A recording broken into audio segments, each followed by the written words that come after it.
the Cleveland Indians and the New York Yankees on Fox.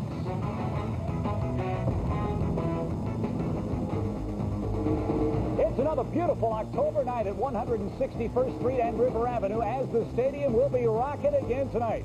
The Cleveland Indians world was rocked in Game 1, blowing a 5-0 lead.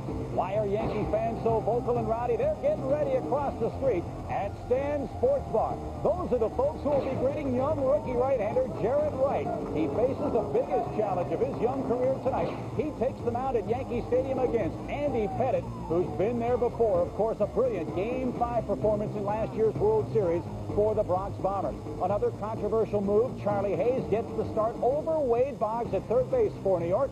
Joe Torre wanting a little more D in tonight's Game 2. Welcome back to the Fox Television Center in Hollywood. It's time for more primetime playoff action here on Fox. We're minutes away from Game 2 of the AL Divisionals between the Cleveland Indians and the New York Yankees. Hello again, everybody. I'm Chip Carey, joined by Steve Psycho Lyons. It's Game 2 tonight, a rumble in the Bronx. The Indians have to be bumming out. They blew a 5-0 lead in Game 1. Well, in a short series, you've got to get game number 1, and this is devastating to the Indians for 3 reasons. Number 1, you were up 5-0. You should have won that game. Number 2, you're playing in Yankee Stadium on the road. Anytime you can win there, you've got to get it. And number 3, one of the guys who was most responsible for losing that game, Oral Hershiser, is one of the guys that team's going to count on to get this team up to play tonight, along with Jim Thome and Dave Justice. It was a very mentally disappointing game for them, and right now they got to get up to play. Well, Steve, so far, every playoff series is 2-0, and only one team has won on the road. That's the Baltimore Orioles. They have taken 2 straight from the Seattle Mariners at the Kingdome, a shocking development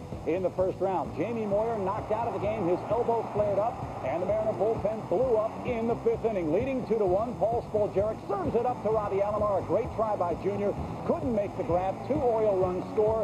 They take a 3-2 lead into the 7th when Brady Anderson does it to Bobby Ayala. He says, Kapaya. 5-2 is the score for Baltimore. They go on to rout the Mariners. 9-3 the final score. They have a 2-0 lead. Game 3 in Baltimore. We'll have it for you on Fox beginning at 4 o'clock Eastern time. My, oh my, what a story. Cal Ripken Jr. and the Orioles in the first 2 games of this series. Well, Cal Ripken knows his body better than everybody. All these people out saying that he should have taken some time off. I was included in that, but hey, he came in here slumping. Now he's 5 for 9 in the series, and that's why, one of the reasons why the Baltimore Orioles are the most complete team in baseball is because of their versatility. Lenny Webster fills in for Hoyles today after Hoyles gets conked on the head. Davis goes out with an injury in this game. They plug Barreau in. He goes deep. These guys can beat anybody, and they're proving that right now. Mariners were really banking on Randy Johnson, getting him off to a good start. I wasn't a big fan of seeing Randy pitch on Saturday. Yes, he got his 20th win, but it looked to me like he wasn't pitching with a full tank of gas last night. Well, I'll tell you, that was a cheap victory for number 20. I think if you asked Randy Johnson, even he would say that he wouldn't want to be out there. But at the same time, pitching on the side is a lot different than pitching in the game, and he really shouldn't have been out there on Saturday. Losing Jamie Moyer really hurt the Mariners today, too. He was pitching brilliantly. Those lefties for Seattle had done a good job. Moyer goes out. The Mariner bullpen gives it up again. Well, Jamie Moyer's a guy who is 23-7 since he came to this team. If it wasn't for Randy Johnson, he would be the ace of this staff. Now, this is the kind of injury, as far as I'm concerned, where he will not pitch again for the rest of the season, no matter how far this team goes, and they're in trouble now without him. He was winning 2-1 when he left. He did an outstanding job for them all year long. Well, Seattle's been here before. They were down 2 games to the Yankees in '95. We'll see if they can come back and beat Baltimore. The other good news for Seattle, well, at least they haven't blown a save yet in this postseason matchup with Baltimore. Time for a little psychoanalysis, Steve. Game 2 between the Yankees and the Indians. 8-6 New York won Game 1. Today, 21-year-old right-hander Jarrett Wright takes the mound. What do you think's going through his mind? Well, I'll tell you, anytime you've talked to Jarrett Wright or listened to him speak, his dad played in the big leagues. This guy has just enough cockiness to pull this off, aside from the fact that he's probably got the best stuff on this staff. Young kid, but you see the good riding fastball right there. He's got a good breaking ball. That fastball is in the mid-90s.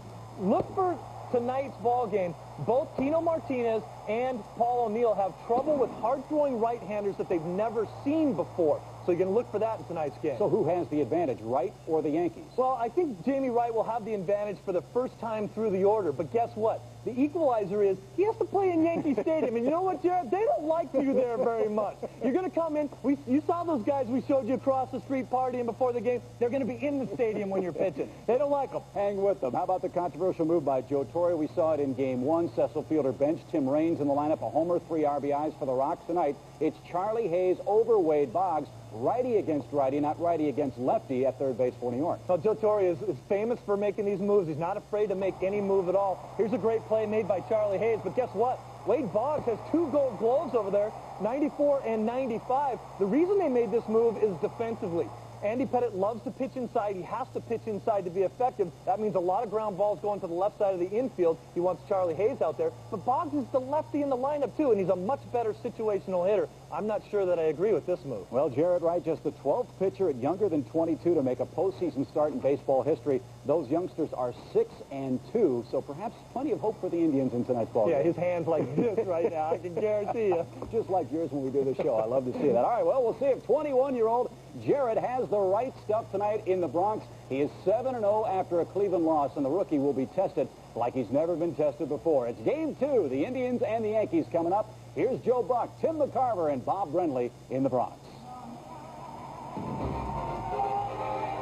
As you approach the Bronx in Yankee Stadium, we say get ready, if you can, for Game 2 of this division series between the Cleveland Indians and the New York Yankees.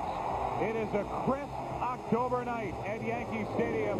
The fans are piled in here again, hoping for more Yankee magic like we had here on Tuesday night.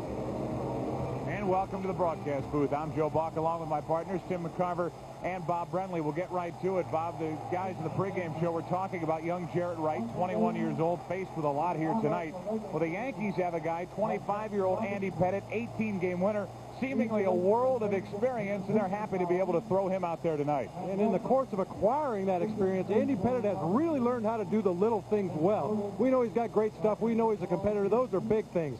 14 pickoffs, most in the major leagues. Tremendous pickoff move. A byproduct of that, runners cannot get as good a jump. They can't get as big a lead. Consequently, they've grounded into 36 double plays when Andy Pettitte's on the mound, most in the majors. Joe, you may ask yourself, why not bunt on Andy Pettitte? I'll tell you why. He's a great defensive pitcher as well. You remember Game 5 last year in the series? Mark Lemke bunts it back to the mound. The bare hand play, great throw to third to get John Smoltz. I tell you, those little things can add up to be big things this time of year. I remember that play. Thanks for reminding me, Bob. And we move to Tim McCarver and talk about that very good Cleveland lineup. We talked about it on Tuesday night.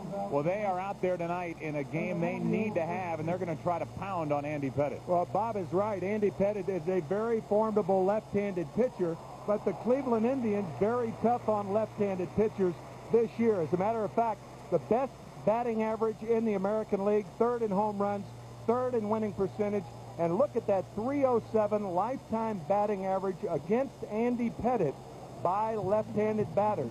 So if you're talking about the Cleveland Indians, the best way to get to first base, just ask them. Are you ready for Game 2 here at Yankee Stadium? I am ready, brother. Are you ready? I'm ready. We are all ready. Hope you are. It is Game 2 of this division series with the Cleveland Indians and the New York Yankees, with the Yankees up 1-0. Stay tuned. The starting lineup's first pitch coming up after this from your local Fox station.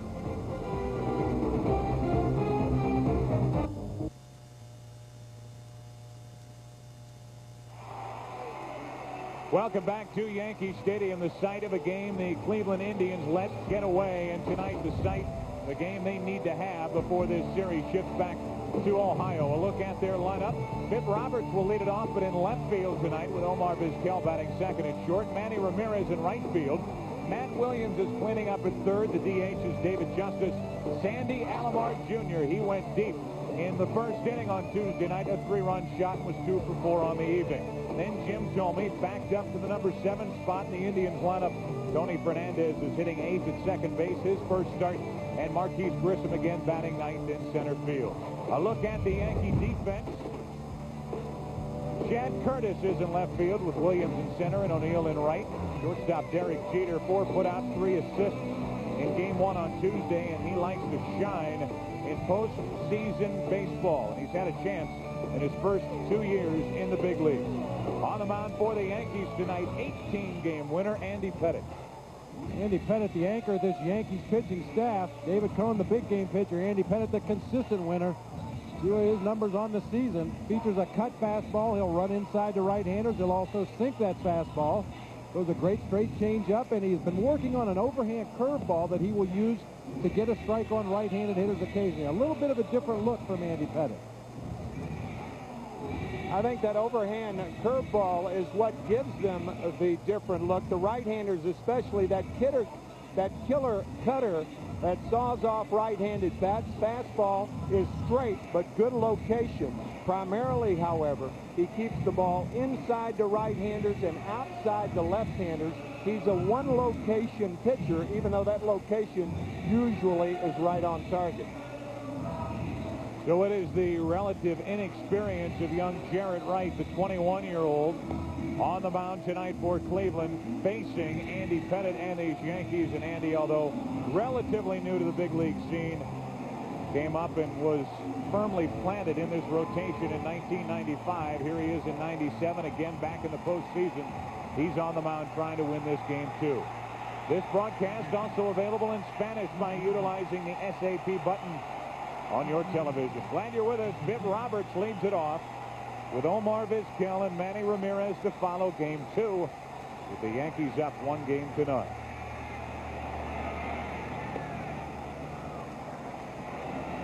Roberts so involved on Tuesday night, 2 out of 3 with an RBI, a couple of walks, a couple of stolen bases.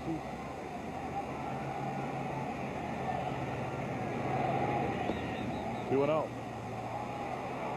Home plate umpire tonight, Dan Morrison, with Rick Reed at first, Dale Scott at second, Richie Garcia, the crew chief, at third, Darrell Cousins down the left field line, and Tim Kushida down the right field line. There's a strike, 2-1. An adjustment made by Andy Pettitte on the third pitch. The first 2 pitches high and away with the fastball, and he followed through and came really through with the fastball on that 2-0 pitch. Through the right side, and Viv Roberts, who is all over the place for Cleveland on Tuesday night, on base 4 times, is 1 for 1 in game 2.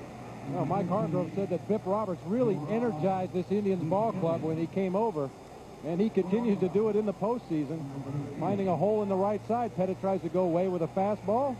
Viv Roberts goes where the pitch was. Now the action begins with a man on first, and the Pettitte move, best in the big leagues.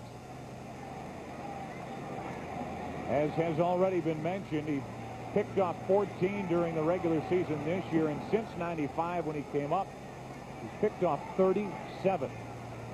Now, he picks off guys that have no intention of running.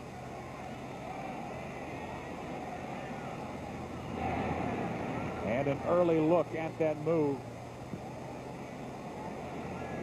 Vizquel at the plate with Manny Ramirez to follow.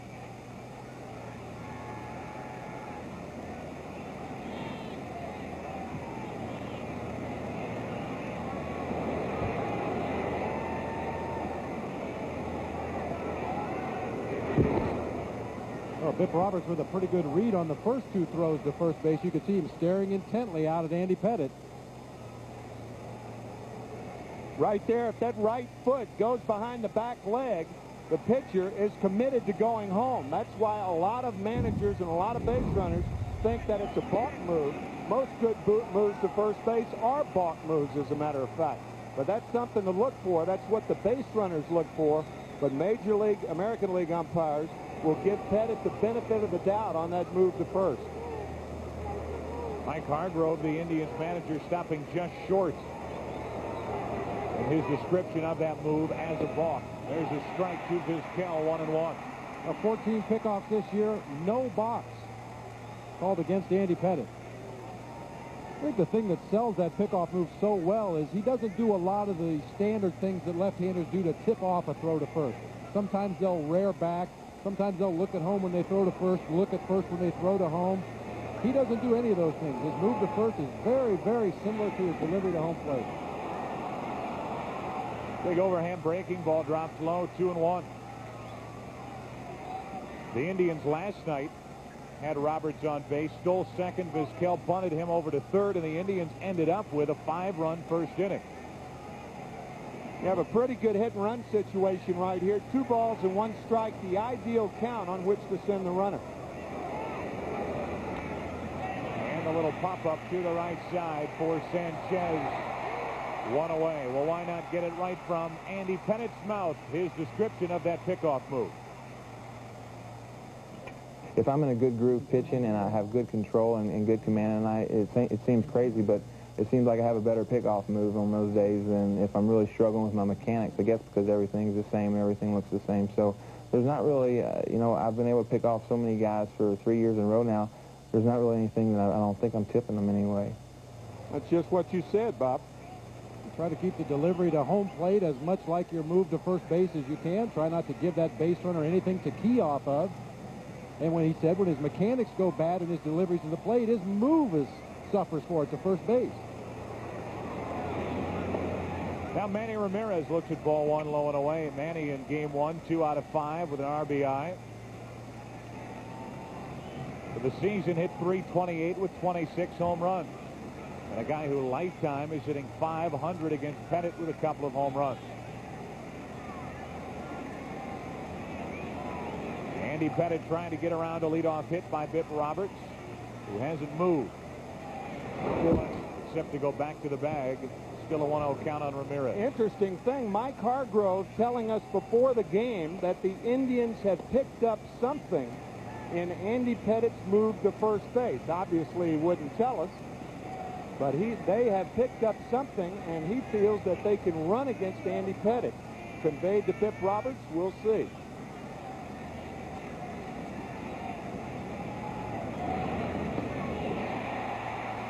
Ball and a strike on Manny Ramirez on that pitch down and in.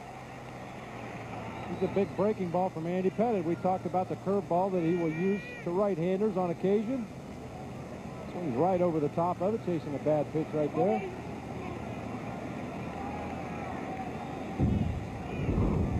So far, so good for Pettit and the Yankees after that leadoff hit. Bip Roberts shown no signs of wanting to run.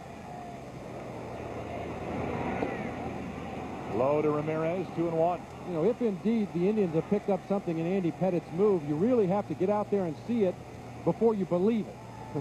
That's right. That's like when you have a runner at second base and he tells you between innings, I've got the signs, I'll relay them to you at the plate. Well, until you're pretty doggone sure that he's got the signs right, you're not going to believe him. You've got to have a lot of confidence in the other guy. I'm sure Bip Roberts is going to keep a close eye on Andy Pettit here and make sure that he's seeing what he thinks he's seeing. Certainly had quite a few chances to read that pickoff move, and so far no missteps on the part of Roberts. Able to get back easily with every check by Pettit.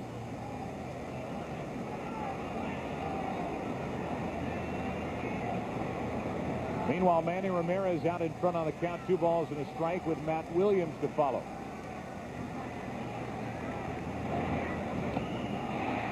Two and two.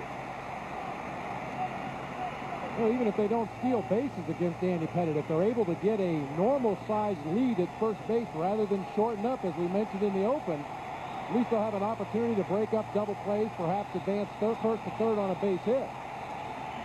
Bip Roberts got a big lead over there. But it's a one-way lead. It's going back to first base, not to second base.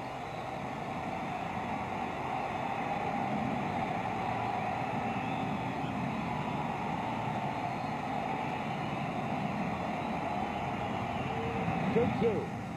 Double play ball to Jeter. Taking himself. Inning over. A leadoff hit. Bip Roberts never moved. Pettit kept him at first. Another Yankee double play turn. Welcome back to Yankee Stadium. Bottom of the first inning. No score. The Indians got a leadoff hit. Pettit got around it. Look at the Yankees lineup. They'll lead it off with one of the heroes of Game 1, Tim Raines, with the AG homer. Then Derek Jeter batting second and short. Paul O'Neill is in right field. Bernie Williams is the cleanup man. Tino Martinez hoping for a better postseason this year than he had a year ago. Then Charlie Hayes at third. Chad Curtis in left. Joe Girardi catching, and Ray Sanchez, a silent hero for the Yankees in Game 1. Wraps it up batting ninth. And the Indians defensively up the middle. A couple of guys who can handle the leather. 8 of the last 11 Gold Gloves handed out at short have been to these two guys. And Fernandez plays second tonight behind 21-year-old Jared Wright.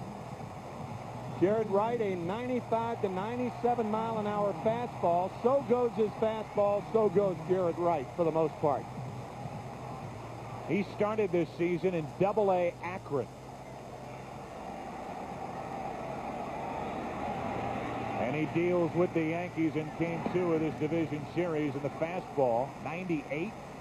On our radar gun, missing outside for ball one.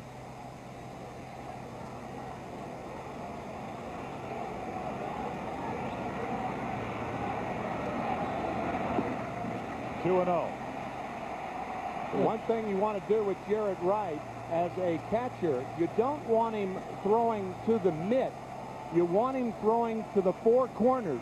Here, here, here, here. You enlarge the target for him. Not to the mitt, but the four corners for a young pitcher with a moving fastball.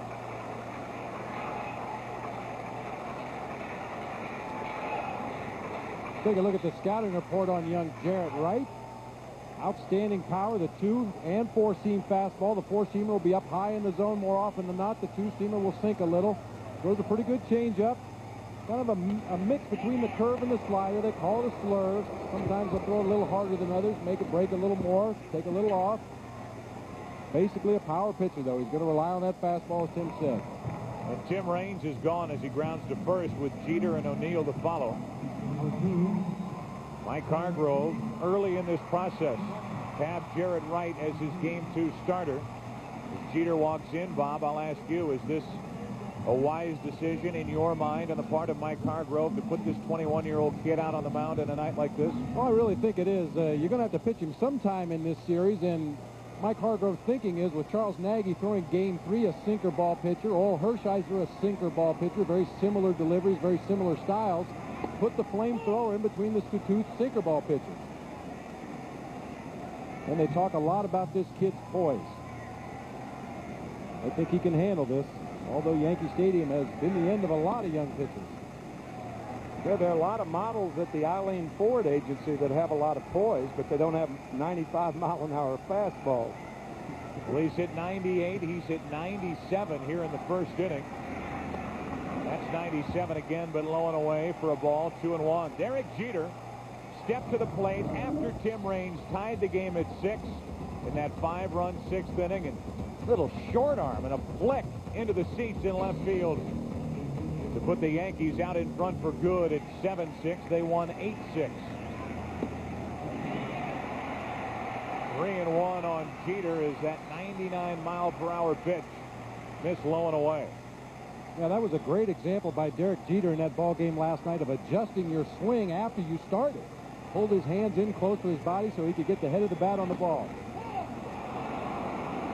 Full count, and he is bringing it here in the first inning. Hard and heavy.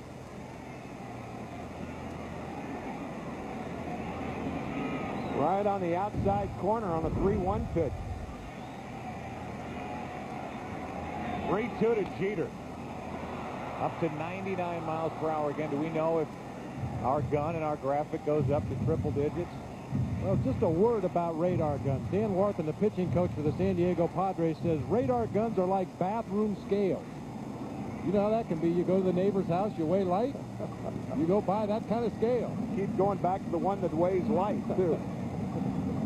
3-2 to Jeter, and again, fouled out of play. I've been in search of that scale for a long time.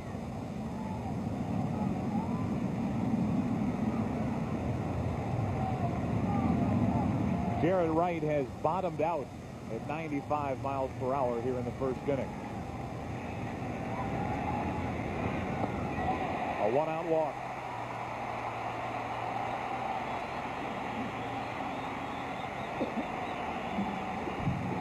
Where the Yankees are a lot tougher than most American League teams because they will take the walk. 676 walks as a team led the American League. Good combination. They do not strike out a lot, and they walk a lot. So it's a tough lineup for Jarrett Wright.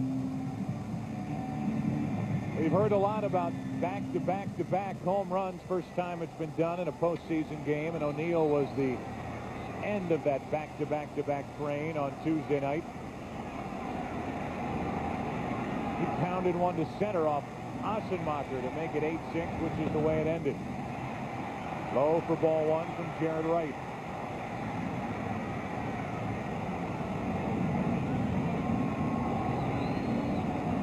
Jeter during the regular season stole 23. Held on by Tomey.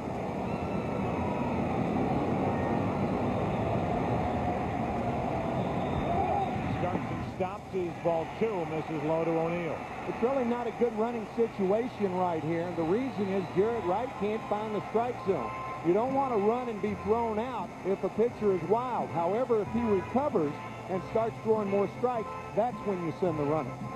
And a lot of times power pitchers will have problems holding runners on first base anyway. They like to use the higher leg kick to generate that momentum necessary to deliver that ball home in the high 90s.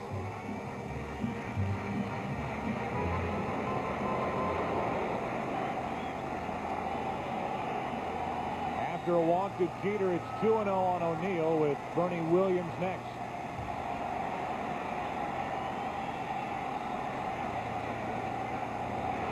Again, a start and stop by Jeter, and again it's low, this time ball 3.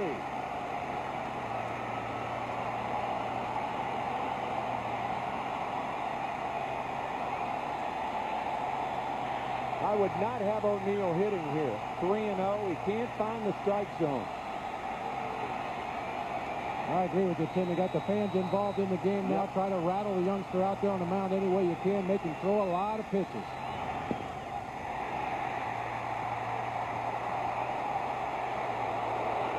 Back-to-back walks, and of the 16 pitches that Wright has thrown here in the first inning, 10 have been out of the strike zone. All fastballs.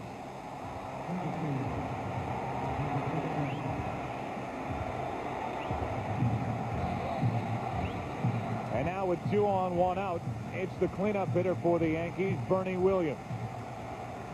0 for 2 on Tuesday night in Game 1. And now the veteran Matt Williams, the third baseman for the Indians, in to talk to Wright. Try to calm him down a little here in the first inning.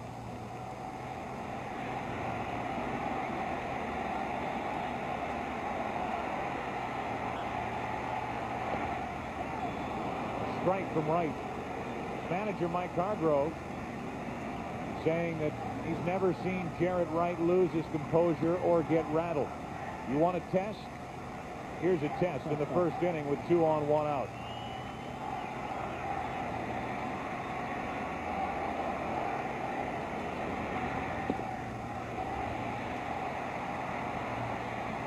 Remember what we were saying, you don't want to throw and encourage a young pitcher to throw to the mitt as a target. Not the target there, but the 4 corners. It gives a young pitcher a bigger target for which to throw. Let the natural action take care of the pitch. Strike 2. First breaking ball. Pitching coaches for years have reminded catchers that when a guy's out there throwing fastballs out of the zone, hey, don't forget his other pitches. Make him throw the breaking ball. Make him mix in a changeup occasionally. Perhaps that will get him back into the rhythm throwing the fastball. 1-2 on Bernie Williams. Handcuffed him but missed inside. 2-2. Well, Mike Hargrove compared young Jarrett Wright to a young Roger Clemens. Says he has the same kind of composure, the same kind of brashness out there on the mound, and very nearly the same kind of fastball.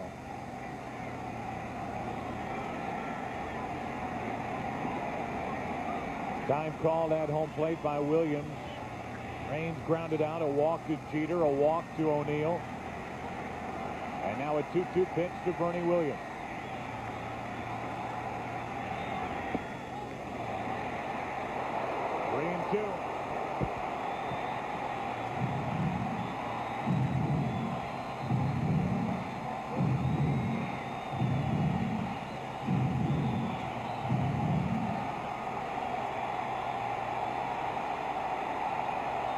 I think you have to send the runners here, don't you? 3-2, 1 out.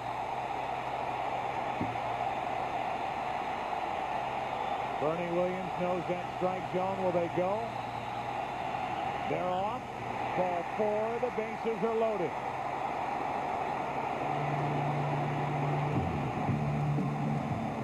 And a visit from Mark Wiley, the Indians pitching coach.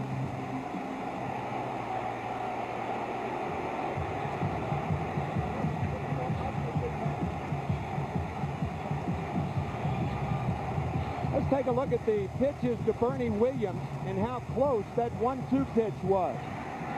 There's a strike on the first pitch, another fastball strike, the breaking ball over the heart of the plate, and now Williams just holds up again, and a good play by Alomar to keep that ball out in front. Otherwise, Jeter, running on the plate, could have come around to score. Well, it appears to me that Jarrett Wright has made an overcompensation. He was missing up high in the walk to Jeter and the walk to O'Neill, and then Bernie Williams came to the plate and he was missing down low in the strike zone. So he just needs to find that happy middle ground there. And that happy middle ground, as we were saying, Bob, if you look at the two shin guards and the points on the chest protectors, the shoulders and the knees, that gives you a bigger target. Tino Martinez with the bases loaded, 1 out in the first.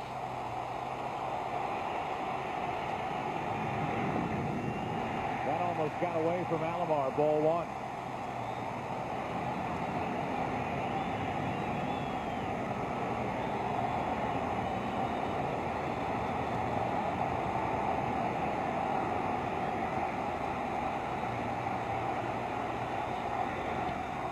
Foul for strike 1.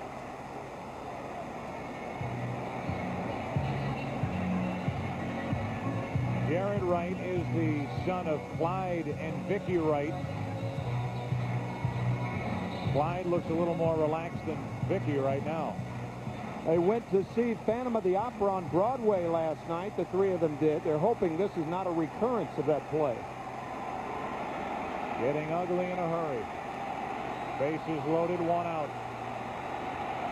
And the 1-1 to Tino Martinez. Ball's behind again, 2-1.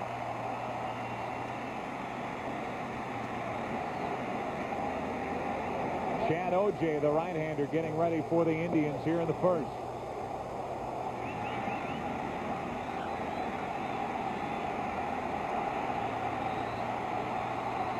The 2-1 to Martinez. Fair down the line. Jeter scores.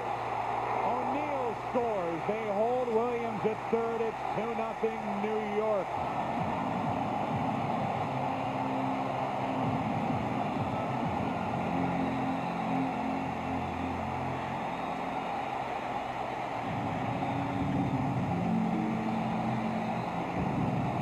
Nice job by Tino Martinez of staying with the pitch. Fastball outside part of the plate. Doesn't try to pull it. Just inside the third baseline. Rattles around down there in the corner. By the time Biff Roberts gets it back into the infield, the Yankees are ahead 2-0.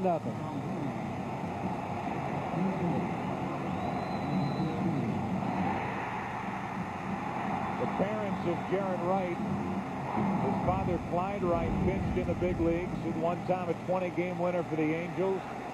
A no-hitter on his resume. The first hit produces 2 runs for the Yankees here tonight against Jarrett. To the infield in, Charlie Hayes a chance with second and third, 1 out, strike 1.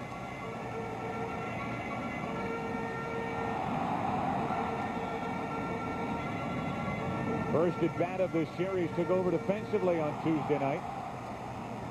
He starts in place of Wade Boggs here in game 2.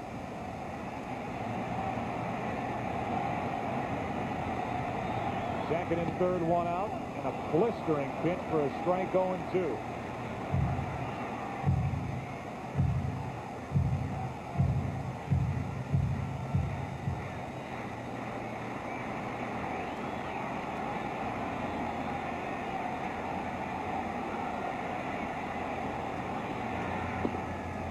Ball and 2 strikes. And once again, like last night, you can see Sandy Alomar giving his signals to the pitcher, Jarrett Wright, way down low in his crouch. Normally the catcher keeps his hands back up in the crotch, but if you watch here, Sandy Alomar puts those fingers way down below. Sometimes a guy on that opposing bench can peek in underneath and steal those signs.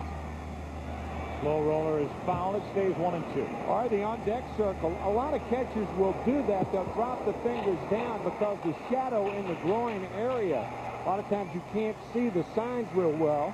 Some catchers even put tape around their index finger and middle finger to make the signs a little easier to read. But it is very unusual for Alomar to drop down that far to give the sign. Rare first inning trouble for Jarrett Wright. Second and third, 1 out, the 1-2 to Hayes.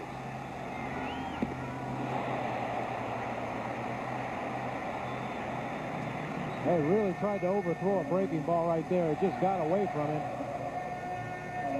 Looked like a backup slider is not only one of the toughest pitches to hit, it's one of the toughest pitches to catch. Catcher sits outside, almost buckled Alomar. Now the 2-2 to Charlie Hayes. Do it again.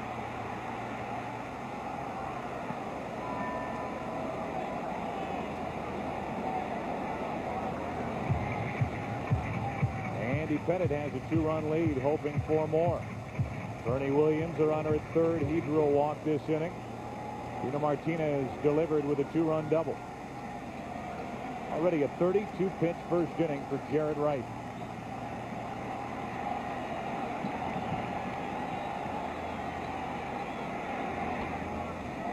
Hayes spoiled a good pitch. Great at bat by Charlie Hayes. He just fouled off 2 nasty fastballs on the outside corner. Charlie just happy to still be in there.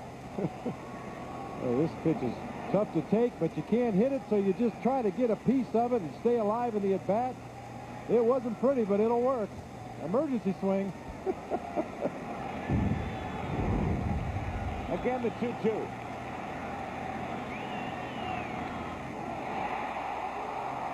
Shallow center. Williams thinking about it. Grissom, the catch and throw. Not close, and it's 3-0 New York.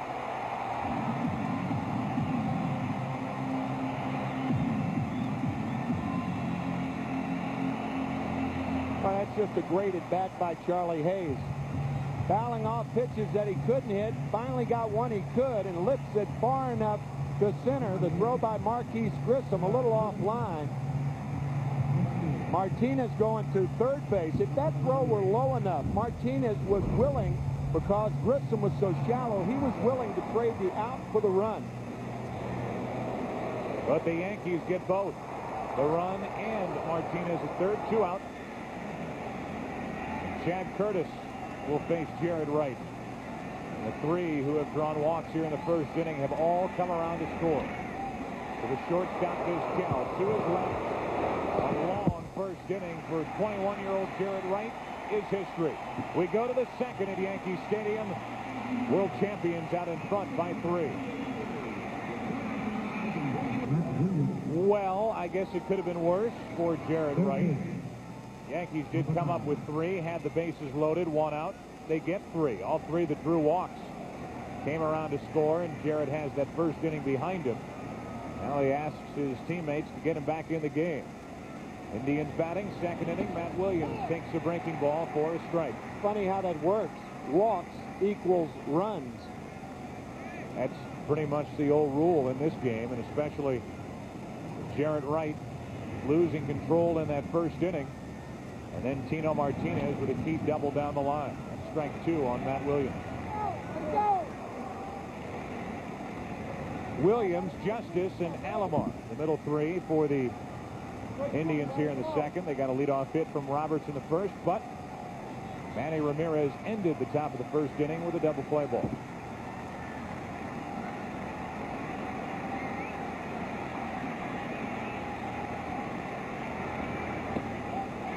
Just high, 1-2.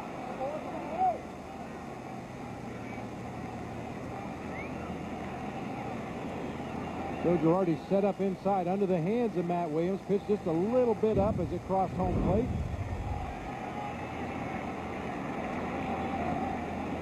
Able to lay off that breaking ball, 2-2. Now, Pettit is more likely to use that breaking ball against Matt Williams than any other Cleveland Indians right-handed hitter. Matt Williams is a very good fastball hitter, especially from the middle of the plate in. Has always been susceptible to off-speed breaking balls, especially right-handed breaking balls low and away. 2-2 to Williams. Got it. Down and in, 1 away. And the first strikeout for Andy Pettit. Charlie Hayes with just a tremendous at-bat against Jared Wright. Fouls off the first pitch, a called strike. He's in the hole 0-2. Fouls off another pitch, a bad breaking ball. Fouls off another tough one, another tough one. Gets that fastball inside, lifts it into the air to drive home the run. You know, I think Marquise Grissom could have done a better job of getting his momentum going towards home plate after catching that ball. The ball was hit very high in the air. seemed like he had enough time to back up a step or two and really get some momentum going into the throw. Instead, it ended up the sacrifice fly to score Bernie Williams and make it 3-0, which is where it stands now. Here's Justice, 1 out of 4 in game 1 with a double. And hit .329 during the regular season. 1-1 from Pettit. And here's one of those tests for Andy Pettit. How will he deal with a left-handed hitting David Justice? David Justice with a .294 career average against left-handers. Only .278 against right-handers. So he's better against left-handers. Well, smoked but foul. The count 1-2. David Justice, as he just showed on that ball down and in against Andy Pettit, can drop the bat head with the best of them. On balls down and in, most left-handed hitters love that pitch, and that's what he just did. You can see right there that hot zone is down and in. A ball and 2 strikes, and Justice the other way. Charlie Hayes to his left. Look what I found. 2 out. Look what Joe Torre found, too. That's why Joe Torre put him in the game. A sacrifice fly, and now a brilliant play on a short hop, laying Justice in the hole between short and third. Look how far off the line he is. Ball hit fairly well. Nice play by Hayes.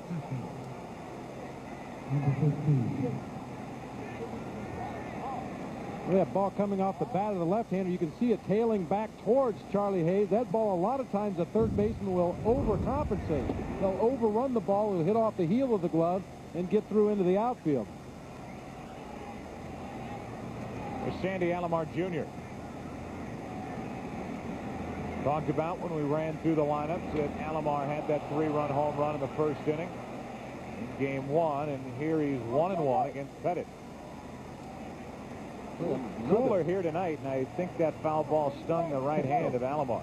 Trying to shake those bees out right now. I'll tell you, the Indians hitters with a couple of screaming foul balls into the stands are trying to pick off these Yankee fans one at a time. They got a lot of work ahead of them. A lot of foul balls. 57,398, a Yankee Stadium record since the renovation in game 1. That's Chad Curtis. And that's another 1-2-3 inning.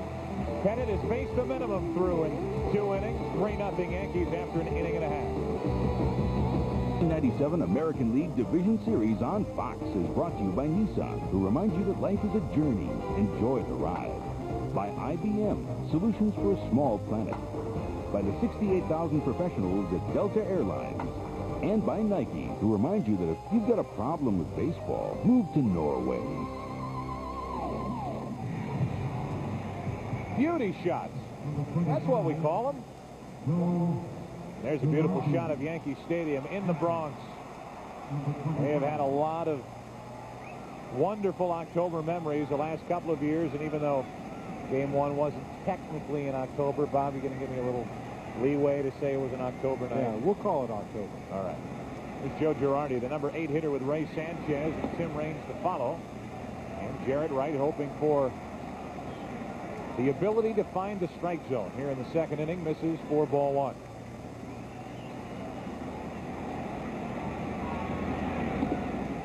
Over the inside corner, 1-1.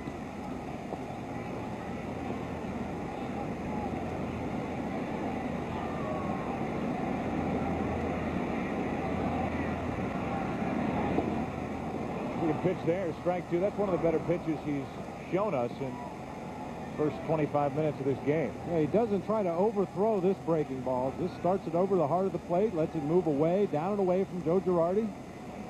That'll be a very effective pitch for him if he can get that over the plate. Missing, 2-2. That was a contrast in 2 breaking balls right there. One nice and loose, nice and relaxed. Tried to throw the second one too hard. Fastball and a little squirter right off the mound. He's got a 95, 98 mile an hour fastball. He can beat Girardi to the bag with that. 1 away.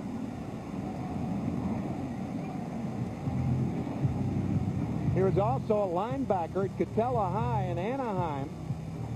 Looks like he has outside coverage right here. Going to his right. Wide receiver open. Got his man. Joe Girardi always hustling. Runs every ball out. And you never know. I'll tell you, a lot of pitchers don't field their position well. The Yankees don't know a lot about Jarrett Wright. Put some pressure on him. See what he can do. He responded very well that time. The first time the Yankees have faced Jarrett Wright. In fact, the only team that Jarrett Wright faced his time with the Tribe after he came up with a winning record, the Anaheim Angels. So while he's put together a very solid start to his young big league career, finishing the season at 8-3, he did not do it against the better teams from around baseball, either in interleague play or in the American League. 1-1, pitch to Sanchez. Williams, the funny hop, takes care of it. 2 out. So with 2 out, nobody on, and Rains coming up. We'll remind you this copyrighted telecast is presented by authority of the Commissioner of Baseball. It may not be reproduced or retransmitted in any form, and the accounts and descriptions of this game may not be disseminated without express written consent. Here's Rains, grounded out to first. Leading off in the first. But after that, a walk to Jeter, a walk to O'Neill, a walk to Williams. 2-run double by Tino Martinez and a sac fly by Charlie Hayes. It's 3-0 New York. Say the nerves have calmed a bit in the stomach of Jarrett Wright. Young Jarrett Wright tonight, his second inning is like the second inning of a more experienced David Cone last night. David giving up 5 first-inning runs. In the second inning and third inning, he's a different pitcher. So is Jarrett tonight. Brett Favre of the world champion Green Bay Packers likes to say, usually takes that one good smack to the head, and then I'm ready for the game. Then I'm into the game. It's tough to walk out of that bullpen and get ready until I think you actually get out on that mound and see how you respond. And Wright, a shaky first inning, much better here in the second. You know, a lot of times there's a big difference between the bullpen mound and the game mound. I mean, physically it may take a while to get used to throwing off a different mound, as well as throwing in front of all these rabid Yankee fans. 2-2 now on Rain. Yeah, that's his view. From the pitcher's mound looking in towards home plate. And that was not his view in the bullpen. Although I'm sure he heard some pretty good things down in that bullpen warming up tonight. Oh, come on, New York. Come on. Forget about it. Forget about it. Tim Raines, we talked about it in the first inning, hit that 2-run game-tying home run. There it is. Hey. Hey, try it. Forget about it. The series will shift back to Ohio. Game 3 is on Saturday. 3-2 now on Raines. Trying to extend this second inning for Derek Jeter.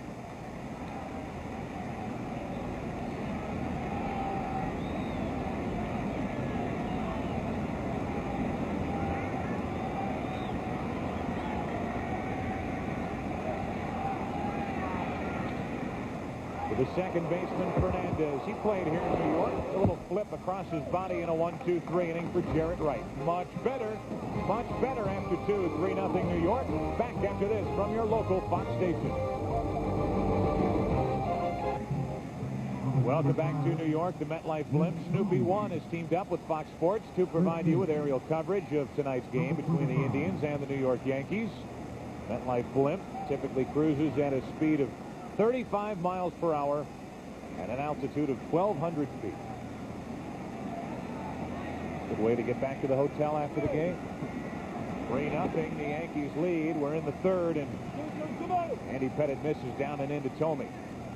Mike Hargrove was toying with the idea of starting Kevin Seitzer, the right-handed hitting, really utility player now for the Indians, putting him at first and resting Tomey, but he's stuck with a man who hit 40 home runs this season, who has a 1-1 count. I think you have to do that in this ballpark with a short porch, 314 down the line. Good curveball from Andy Pettitte.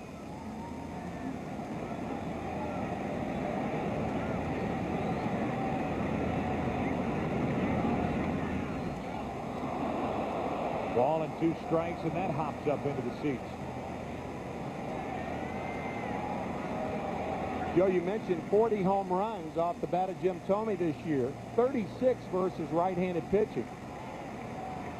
161 at-bats versus left-handers and only 4 home runs. But remember, Pettit has a tough time with left-handed hitters.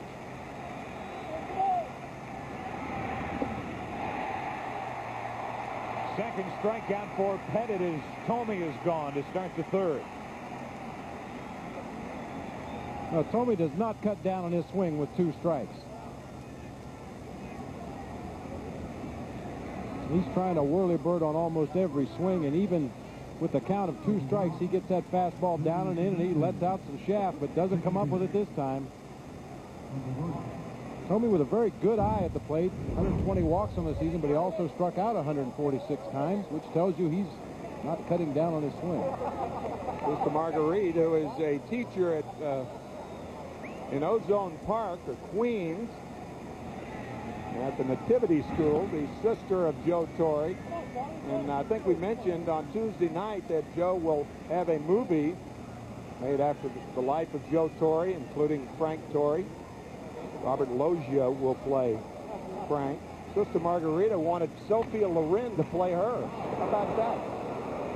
Fernandez on with a 1-out base hit up the middle. Tony Fernandez aboard. One of the hottest topics around Hollywood, who is going to play Don Zimmer? Would it be the Brad Pitt, Tom Cruise battle? Don Zimmer.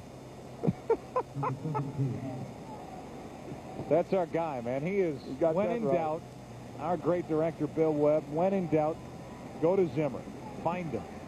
You could just watch Don Zimmer's face and tell what's going on the field. Okay, it's 1 on, 1 out.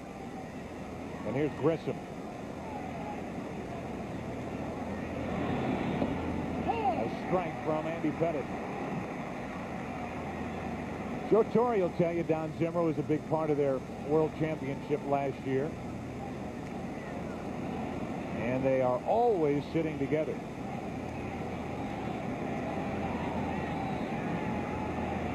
Joe Torre wanted Don Zimmer on that bench with him when he was named the manager here in New York. Don Zimmer called and wanted to make sure that was not George Steinbrenner putting Don Zimmer on the bench. He wanted to make sure it was Joe Torre. And Joe assured him that it was, and boy, what a terrific tandem they have become. Great baseball mind over on that dugout bench for the Yankees. 1 ball, 1 strike on Grissom. 1 on, 1 out for the Indians. And a broken back ground ball to Jeter. Force out at second. No chance for 2. 2 out here in the third. Tony Fernandez had to hold up about halfway between first and second. It's doubtful that he would have beaten the play to second base anyway.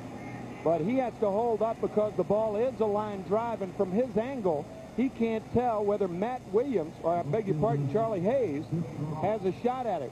Watch Fernandez. That hesitation right there. But it's doubtful that he beats the play anyway. Jeter with those soft hands and quick release at shortstop. Now it's Pettit trying to hold Grissom close at first as Vic Roberts falls behind in the count. So where we had that little game going on between Roberts and Pettit back in the first inning, now it's Grissom who stole 22 during the regular season over at first. Definitely a spot if the Indians are going to run with Roberts at the plate. Good time to do it.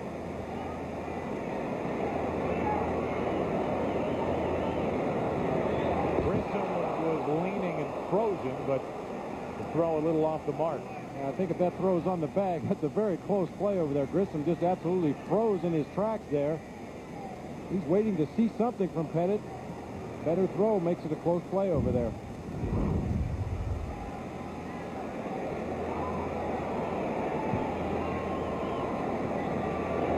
Grissom at first with 2 out in the third. There he goes. They have him picked off. Throw down. Inning over. 14 during the regular season, 37 in his career. Now you can make it 38. What a weapon. 2.5, 3-0 New York.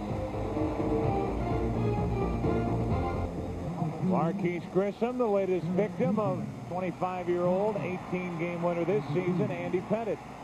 It appeared that Grissom made up his mind he was going to go on first move, which is what a lot of managers will do when they're facing a left-handed pitcher with a great pickoff move. Just make up your mind. As soon as that foot starts moving off the ground, you take off for second base.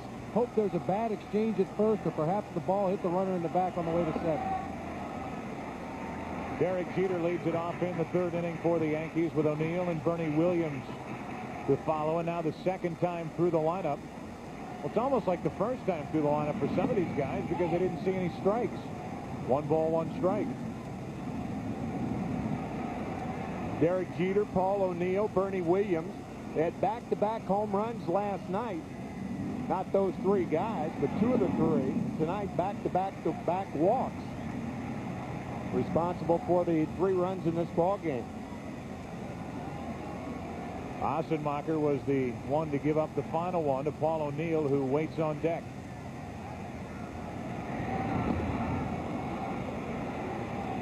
Two and two. Got a pretty good idea of the kind of velocity that Wright has with that swing by Jeter.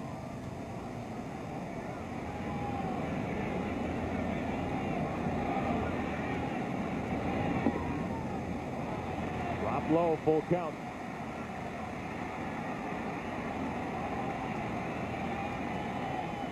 The Yankees have scored 3 runs on 1 hit.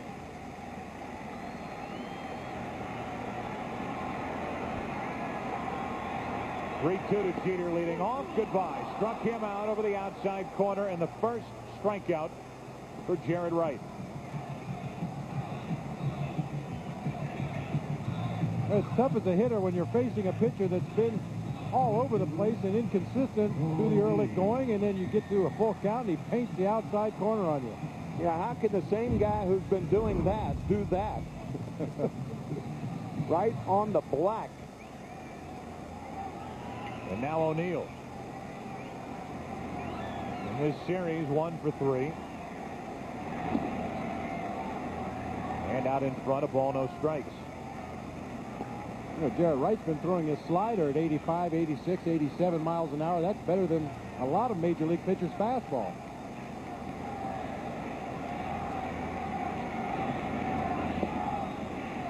Two and 0. Talk about back-to-back-to-back on Tuesday night. What are the odds? Back-to-back-to-back. 3 consecutive home runs, first time in postseason history. Odds are through the roof. Astronomical. First time that back-to-back-to-back home runs have been hit in over 15,000 postseason innings. Jeter had the middle blast over the left field wall. It went right, left, center. And it was O'Neill who went to dead central against Assenmacher. Little ground ball for Wright off the mound, the flip for the out, 2 gone. Well, our coverage continues on Saturday. It's Game 3 of the American League Division Series, but it's the Seattle Mariners and the Baltimore Orioles. Ken Griffey Jr. and the Mariners trying to stave off elimination. Coverage begins live at 4 Eastern, 1 Pacific, right here on Fox on Saturday. We hope you join us, and I guess it's 2-0, 2-0, 2-0, and the Yankees hoping to make all 4 series 2 games to none as we approach the weekend. And the Indians hoping to do to the Yankees what the Yankees did to them last night, scoring a ton of runs in the first inning. Williams the other way to left. Robert cannot hang on, and Bernie Williams has a 2-out double.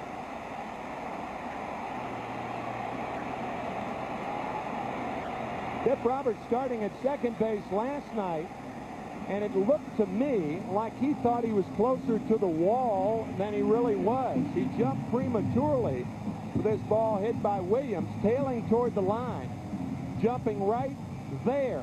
He didn't need to jump until he took another step. The ball would have come down, an easier play. It looked like Biff thought he was closer to the wall than he was. There's a very odd angle out there in that left field corner. From the foul pole at 318, it goes pretty much straight back and then straight across to left center field. I think perhaps Biff thought he was getting near that triangle over there and was closer to the wall than he really was. That ball hit him right in the heel of the glove. Looked like a ball he could have caught. Now with a runner at second, 2 out. Tino Martinez. What a play by Alomar to save a wild pitch down and in. That's a particularly good play by a catcher that is 6'5". The position is not made for a guy that tall and rangy as Sandy is. Ranging far to his right then to make a fine play on that slider that got away from right. It'd be okay to be 6'5" if your legs were only 2 feet long, but Sandy's got some long legs back there. Now the Indians will intentionally pass Tino Martinez, and it will be up to Charlie Hayes with 2 on, 2 out. A lot of organizations don't like to sign catchers that are over 6'3", and the reason, really the initial reason, is you can't give a low target. Very difficult for a catcher as tall as Sandy to get down to give a low target. So with 2 on, 2 out here in the third, it's a Miller Lite game break. Back to Chip at Hollywood. All right, Joe, thank you very much. Again, we have Game 3 between the Mariners and the Orioles on Saturday. Bad news, Jamie Moyer left today's Game 2 with a strained left elbow. Seattle's bullpen continued to struggle. Paul Spoljaric, the first man he faces. Robbie Alomar doubles over Griffey's head, and the Orioles run away 9-3. It'll be Key and Cicero Saturday here on Fox. Thank you, Chip. Here's a chance for Charlie Hayes. A sac fly back in the first. That's 2 on, 2 out here in the third.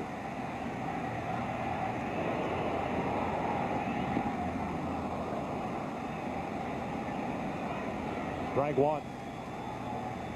Bob, you'll be jetting to Baltimore tomorrow to join Tom Brenneman for that game on Saturday. Looking forward to my bag of peanuts and complimentary soda. 2 on, 2 out for Hayes. 0-1 the count. Into center field, pretty well hit, but Grissom back to get it to end the inning. So the Yankees get a 2-out double, and the intentional walk handed to Martinez. But the Yankees leave a couple, and after 3, New York out in front, 3-0.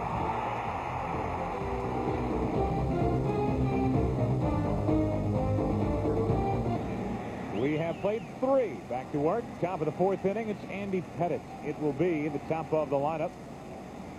Viv Roberts, Omar Vizquel, and Manny Ramirez. Well, Hershiser, the starter here last night. Teammates got him 5 in the first inning. We keep saying last night. I think we all must have had a great off day because nobody remembers that was 2 nights ago. I think we're all 3 guilty of that. Tuesday night, we could not hang on, could not get through 5, and battle of the bullpens, and the Yankees won. Biff has had a wonderful series already. 3 out of 4, couple of walks, couple of stolen bases. 1 ball, 1 strike from Pettitte.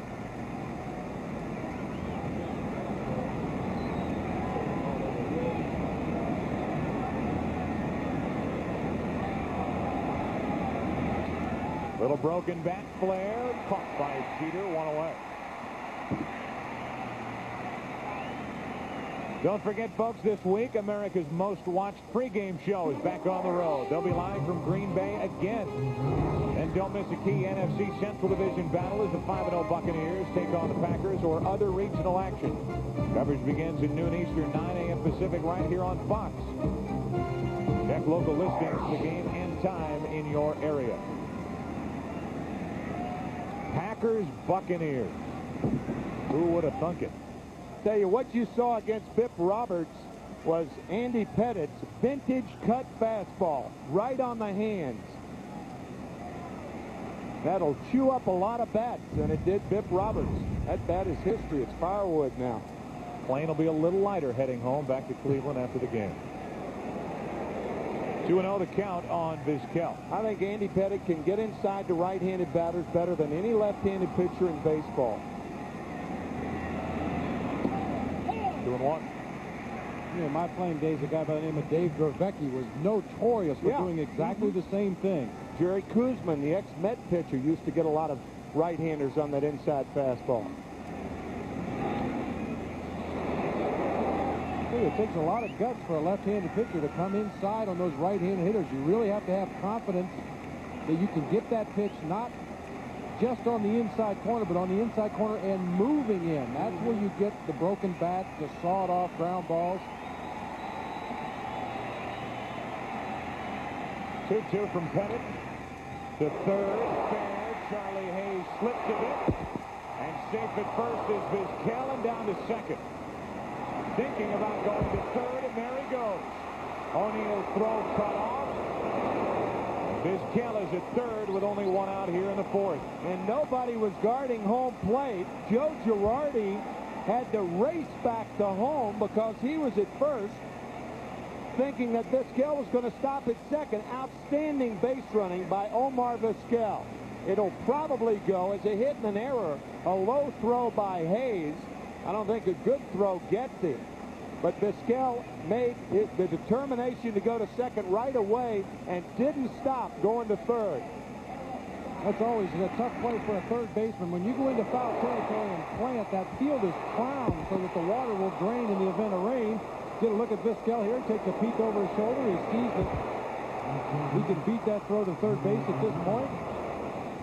There's Girardi hustling back in from 2/3 of the way down the right field line. Say it ain't so, Joe. Home plate wide open, but Vizquel, I think, was out of juice. Still breathing heavy. It's a base hit, E5. The error allowing Vizquel to end up at third, and now Manny Ramirez with the RBI chance. Strike one.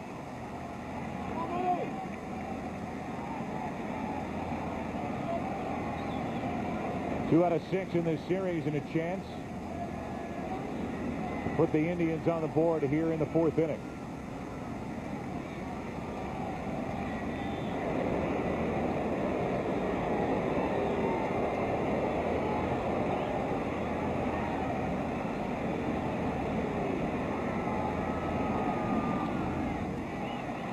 Strike two. Any ground ball, but a ground ball to third base will score Omar Vizquel. Naturally, the Yankees up by 3 middle innings, playing the infield back. Even Hayes is back at third now, since the count is 0-2 to Manny Ramirez, a real low ball hitter.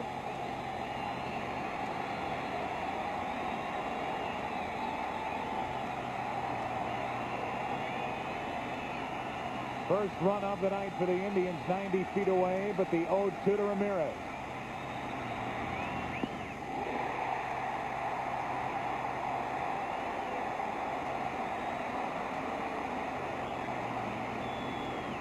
Well, the best pitch you can throw a low ball hitter is a ball that's lower than low, and that's how Andy Pettit went about getting Manny Ramirez. A fastball up and out over the plate, a little bit higher that time. And then throws the breaking ball down and in. That was close to that happy zone, but the ball was moving down. Ramirez swung right over the top of it. 3 strikeouts and a perfect time for the third of the night for Andy Pettit. Here's Matt Williams. Vizquel dancing around at third, so Pettit steps off.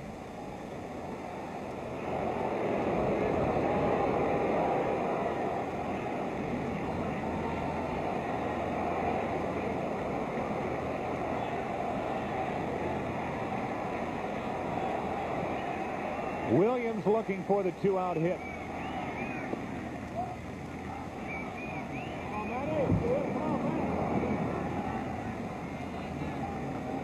Andy gets in trouble. You know where he goes. Inside to right-handers. Last 4 pitches have been inside. 3 to Ramirez, the first one that missed to Williams.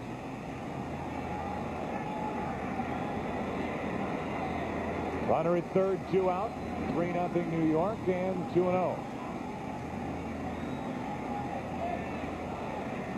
David Justice would follow.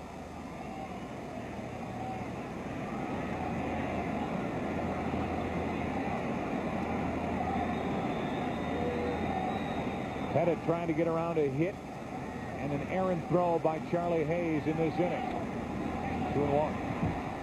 Last night, Matt Williams almost hit a grand slam in the 7th inning, down by a couple. Here are Joe Torre's thoughts when that ball left the bat. When that ball went, it was right on that border. And I'm looking and I'm just waiting for the fan reaction. And when I heard the cheers go up, I knew we were in good shape, and we dodged a bullet. Well, that short porch will work for a right-handed hitter as easy as it will for a left-handed pull hitter. Matt Williams just missed one. Runner at third, 2 out. And now 3-1 on Williams. The resume for Matt Williams, 4-time All-Star. All of this, most of this, while with the San Francisco Giants. And in '94, that strike-shortened year, the home run king with 43.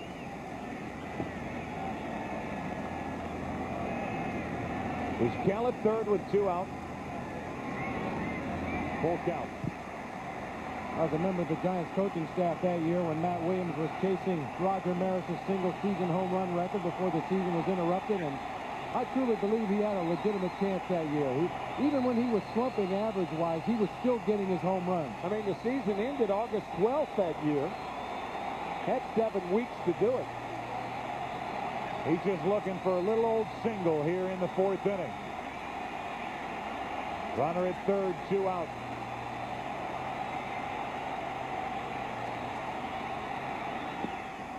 Will take the walk, and it's first and third, 2 out, with Justice coming up. And representing the tying run. First walk of the night for Pettit.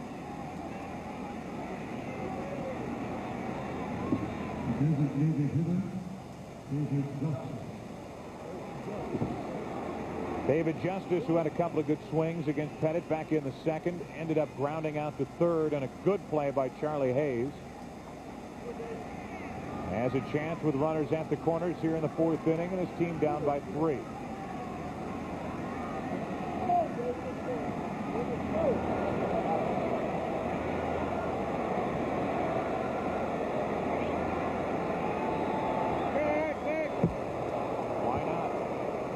You can catch Williams snapping, but you know, Matt, well, it's not easy to find him at a time when his head's not in this game. Well, he's always paying attention, but as I mentioned earlier, Andy Pettit picks off guys that have no intention of running.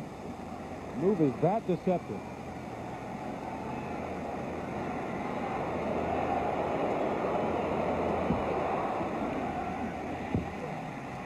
Strike 1 on David Justice. That pitch was inside to Justice. One of the reasons, in my opinion, that left-handed hitters hit Pettit so well, a 307 lifetime career average against Andy, our left-handers in the American League. One reason, he doesn't have a tail-end fastball that runs in on left-handers. Everything is away, away, away. And that allows left-handed hitters to go away when he pitches. That's what he ought to do more of, and that's what Mel Stottlemyre, the Yankee pitching coach, has been trying to convince Andy. Come in on the left-handers, not necessarily to get them out, but just to impress them inside so you can get them out away. Well, that will definitely keep you honest if you're thinking about diving out to that outside corner. Now the 1-1 to Justice over the heart of the plate for strike 2. See, every pitch is not designed to get a guy out, but it's designed to open up another area of the plate. The high and tight fastball, the curveball throws Justice.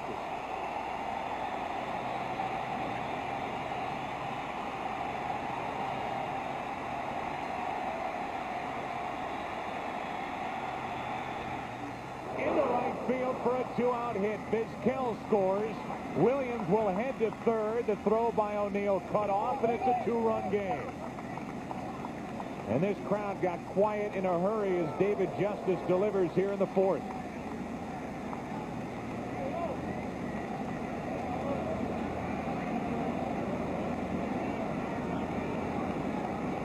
Justice hits a good fastball, middle of the plate in, but as Tim mentioned, no movement back into the hitter. That ball stayed out over the plate. I think O'Neill was caught by surprise. Matt Williams advancing from first to third. Looks like it. Well, Paul O'Neill, usually a very aggressive outfielder, very strong throwing arm, but Williams ran right in his face and made it to third base easily. Now Alomar with the tying runs on. First and third, 2 out. And Justice late getting back.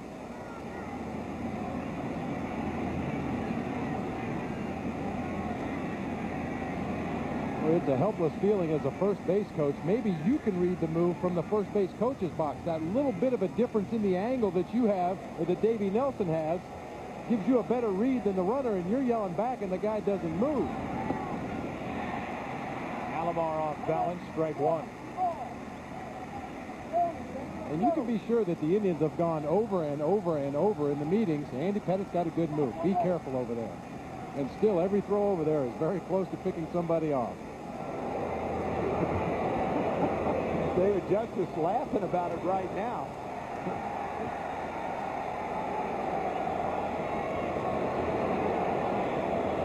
Indians down by 2, 2 on, 2 out. Alomar into center field. It's a one-run game.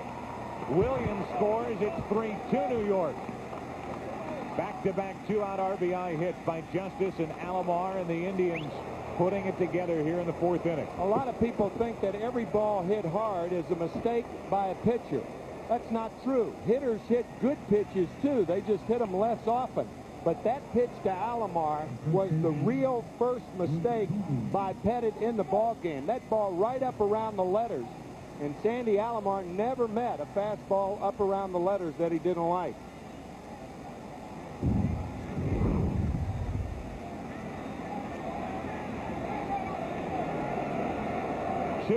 Two out. RBI hits by the Indians. Now with 2 on, 2 out. The dangerous Jim Thome. Already chronicled all the problems Pettit has with left-handed hitters. 2 on, 2 out. The Indians have a man at the plate who this season hit 40 home runs.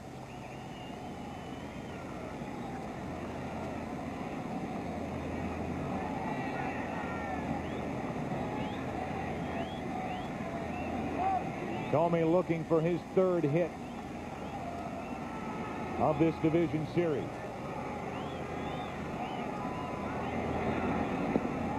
There's a strike from Pettit, 1-1. If you are just joining us from other networks here at 9:30 Eastern, you know where you've been. The Yankees got 3 runs in the first inning. The Indians making it a game now with 2 in the fourth. RBI hits by Justice and Alomar. Thome trying to get in on the fun. Out in front, 2-1. Joe Girardi with a couple of nice blocks on balls in the dirt here during the course of this at bat to Jim Thome.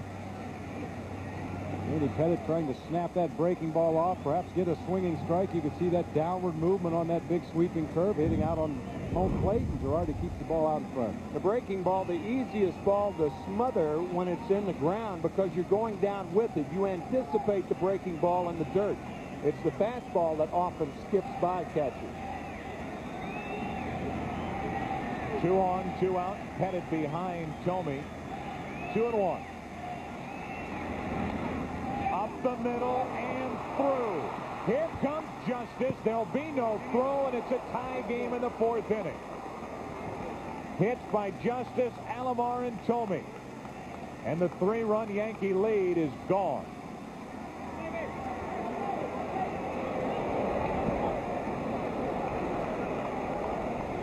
The 1992 League Championship Series, the Atlanta Braves against the Pittsburgh Pirates, David Justice was called out for missing third base.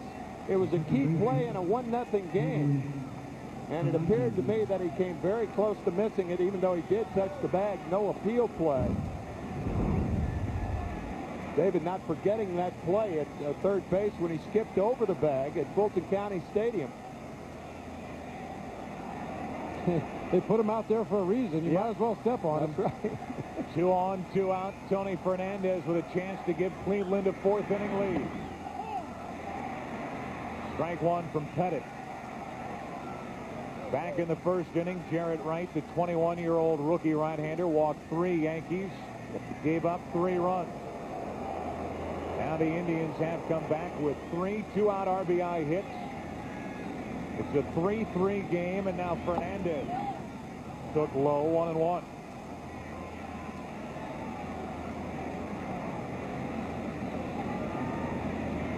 Highest batting average, American League leaders against left-handed pitchers. One of the reasons that Tony Fernandez is in that Cleveland lineup tonight. facing the lefty Pettit. And a little fly ball down the right field line is out of play. 1-2.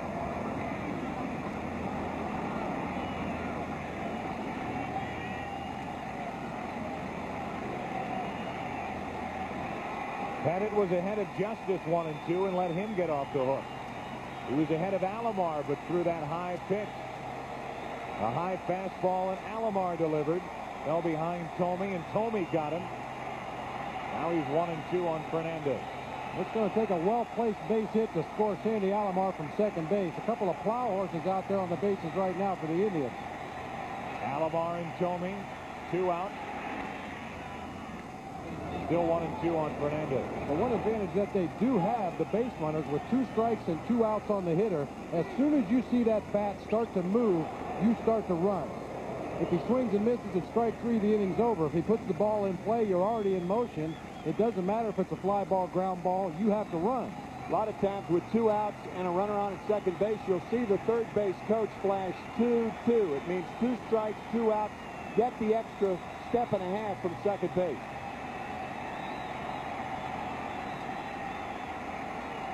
Again, the 1-2. Fernandez just wasted a nasty pitch to stay alive. And has a look out to Andy Pettit after fouling that tough pitch off. Sandy Alomar, when that pitch was fouled off, to echo your point, Bob, was about halfway between second and third. Here it is right here. Look how far off of second base. That's exactly the point you just brought up.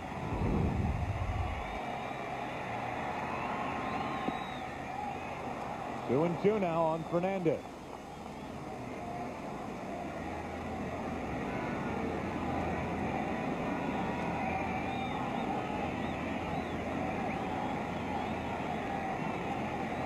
Pettit trying to get out of a long 4th inning.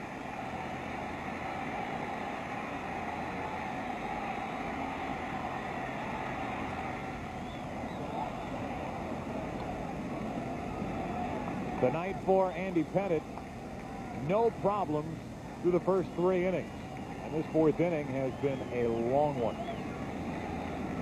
Well, Jarrett Wright had his high pitch count inning in the first. Pettit struggling here in the 4th.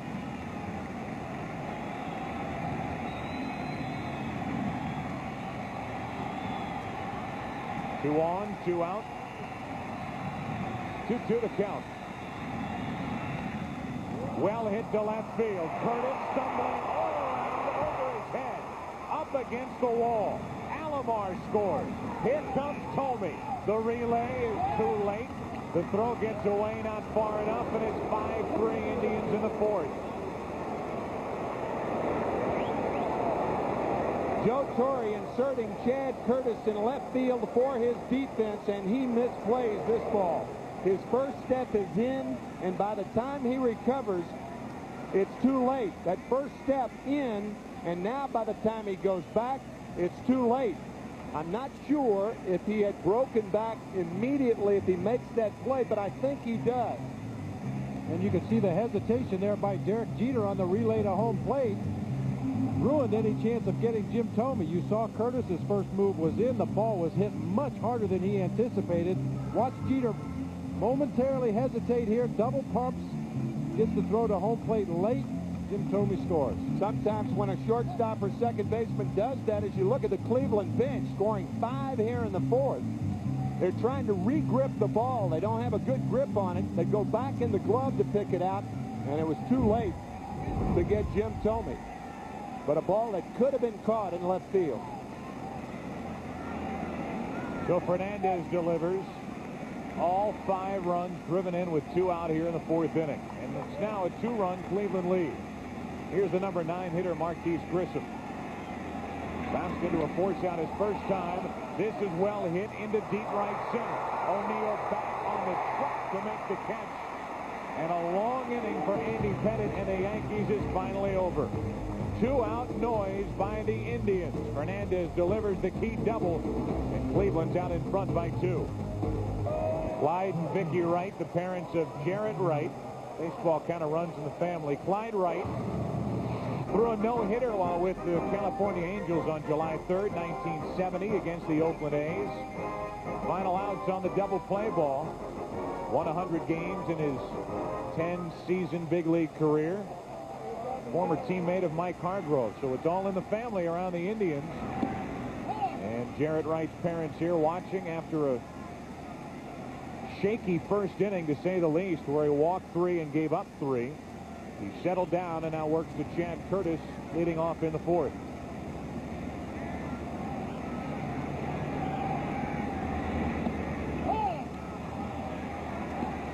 Strike and a breaking ball, and it's 0-2. Talked about how the Wright family went to see the Phantom of the Opera last night on Broadway. Well, the music of the night has changed its tune for Jarrett Wright here in the 4th. He allowed the 2-out double in the 3rd inning by Bernie Williams. Got around it.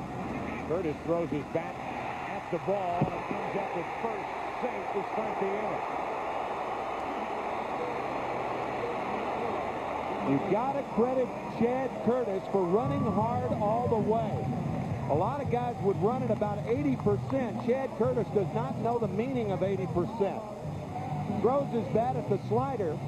Jarrett Wright tried to look at first before he had control. You could see him look up. The ball bouncing around in the glove. An error on Jarrett Wright. It looked like he was distracted by that bat, and for good reason.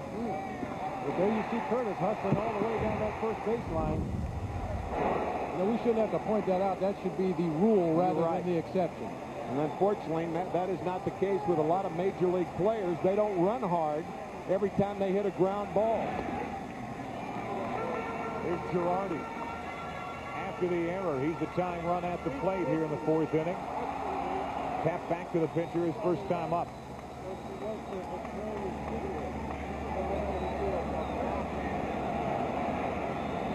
Ball gets away, but not far enough from Tomey as he goes right through Jose Cardinal.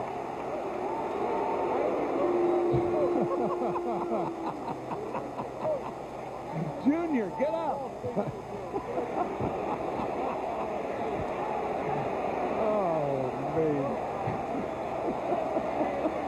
Well, Jim Tomey is not a guy you want to run over you in any circumstance. Jose Cardinal, watching the ball, gets blindsided by Tomey.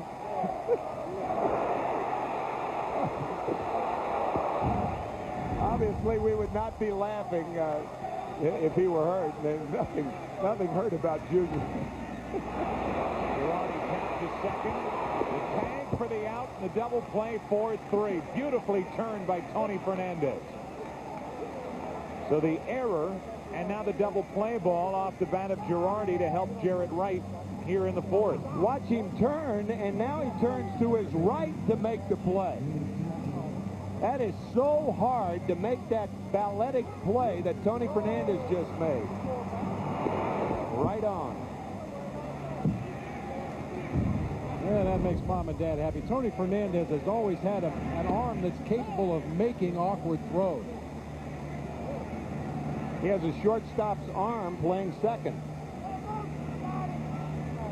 2 out, nobody on here in the 4th inning for Ray Sanchez, the number 9 hitter.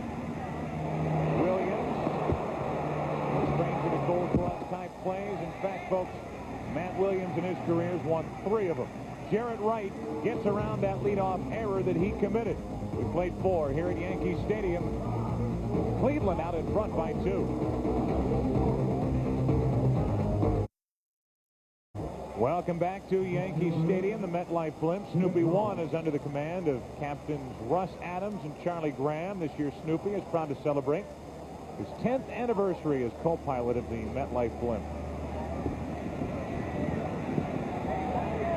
Here we go into inning number 5 with the Indians out in front by a couple. And Biff Roberts will lead off. It'll be Roberts, Vizquel, Manny Ramirez. Top of the lineup for the Indians here in the 5th.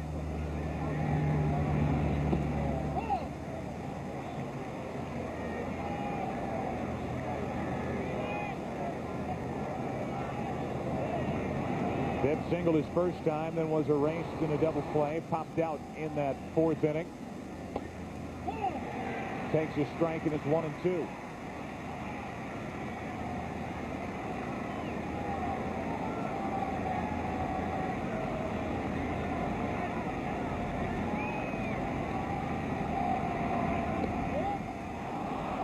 Girardi trying to bring that back over the plate. 2 balls, 2 strikes.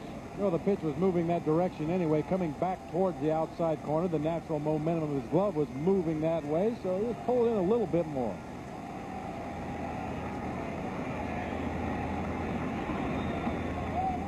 Now 3-2 from Pettit.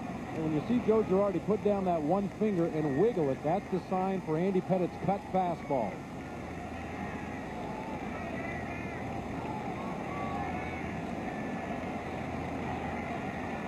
Roberts led off the 4th. He leads off in the 5th. And he grounds to short for Jeter. 1 away.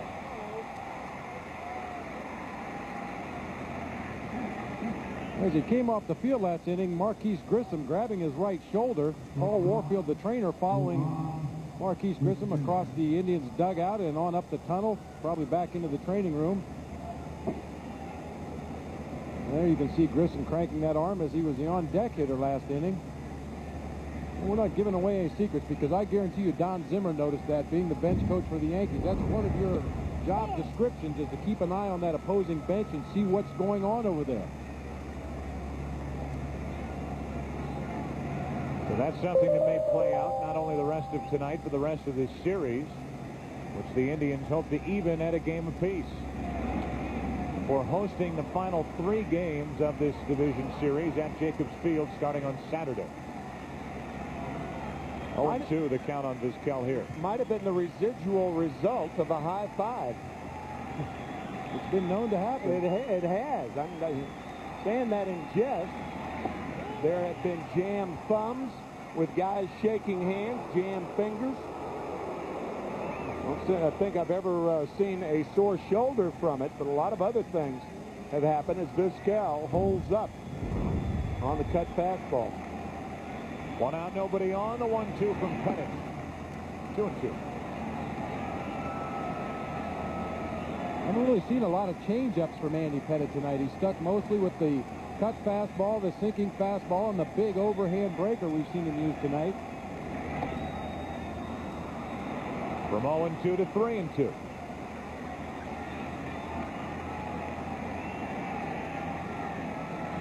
Manny Ramirez is next.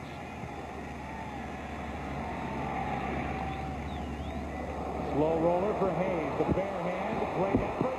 Not in time. And an infield hit for Vizquel, on base for the 2nd time tonight. Well, nothing more Charlie Hayes could have done. He plays it as good as you can possibly play it. Backing up with 2 strikes on Vizquel. He hits the top swinging bunt down the third base line, the bare hand play, and you can see Vizquel just too much speed.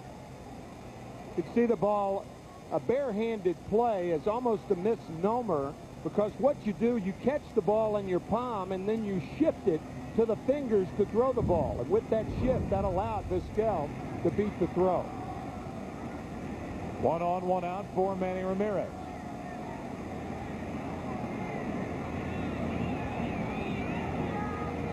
Drove in a run in game 1 and takes ball 1 from Pettit. That play on that slow roller to third, you almost have to pick up the ball in the throwing position, because most of the time when you barehand the ball, it's going to be a close play.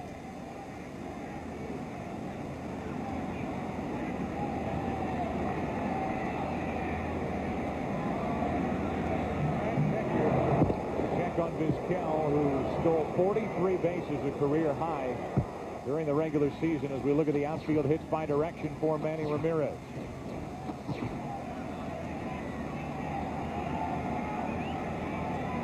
Spreads him around pretty good. Consequently, the Yankees have to play him straight up in the outfield.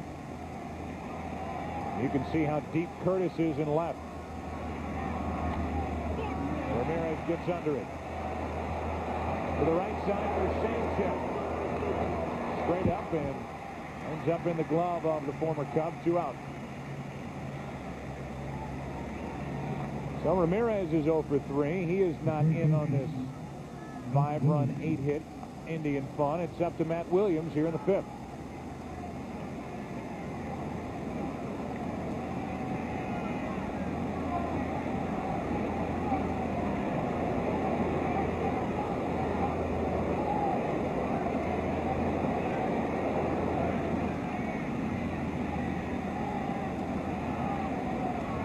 You can see Girardi with that 5-1. This is going to be a pickoff attempt at first base.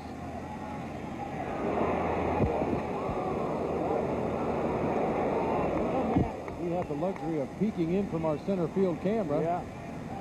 As the Indians don't have that same luxury unless a base runner can get far enough off first base to peek in and see Girardi's signs. But that's a very dangerous proposition with Andy Pettitte on the mound. Curveball here. And Williams gets into it. Left center field. At the track, at the wall, gone. A 2-run home run and a 7-3 Cleveland lead.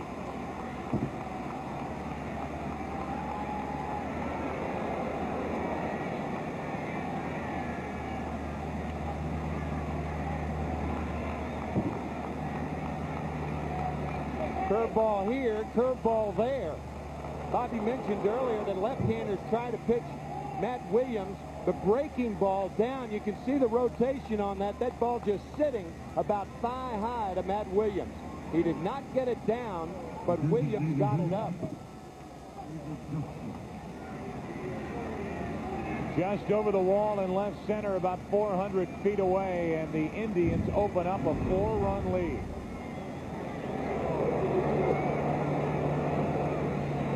Fourth in his career in the postseason, and after a 3-0 Yankee lead through 1, it's now 7-3 Indians in the 5th. And action starts for the Yankees in their bullpen with Brian Boehringer.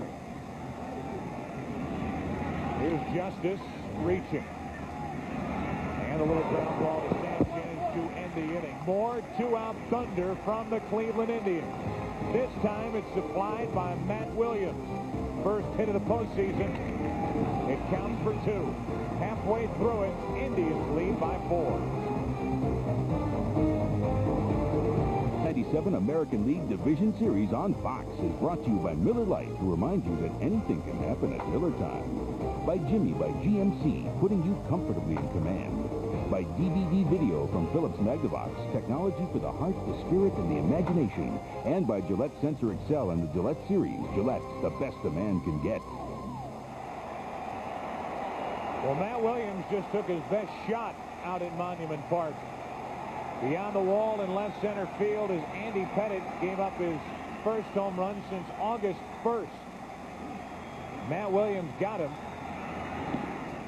Andy Pettitte came in giving up 1 home run every 34 1/3 inning pitched.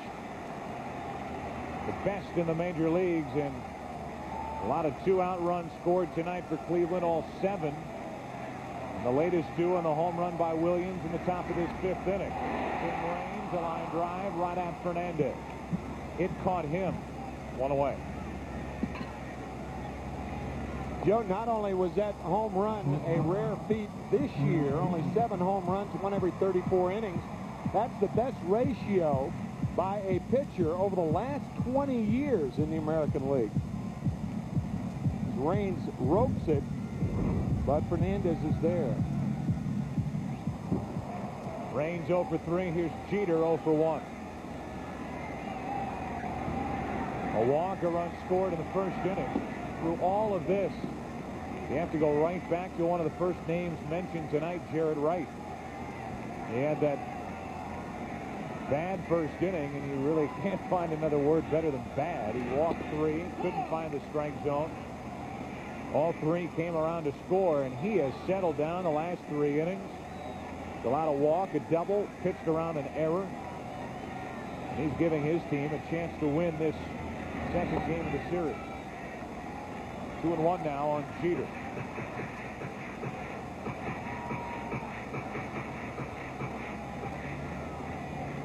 Meanwhile, it's been the opposite for Andy Pettitte. Cruised right through the first 3 innings, but the last 2 have been tough to get through. 3-1 now on Jeter.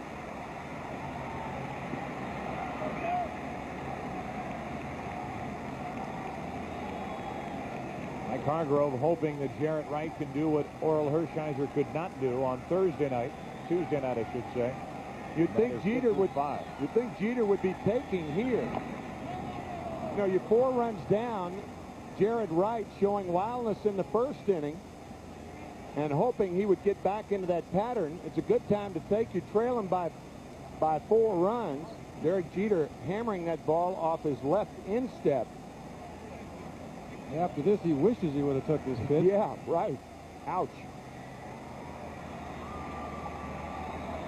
You know, they always say to walk it off, but it just doesn't go away. There's really nothing you can do but wait for it to stop throbbing, and it may not do it until tomorrow. Or November. Those feet and legs are a big part of Derek Jeter's game, not only offensively but defensively.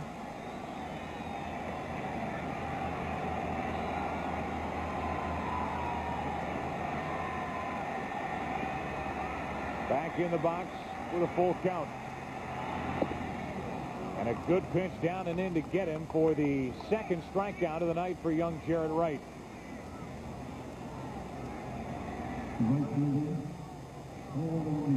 I think Mike Hargrove was talking to Mark Wiley, the pitching coach, saying that last pitch really went down. You throw strikes like that, that'll bring a smile to Grover's face. This appeared to be that two-seam fastball. Ball's going to run down and into the right-handed hitter. You can see that late movement. Started over the inside part of the plate and just bottomed out. O'Neill takes ball 1 low.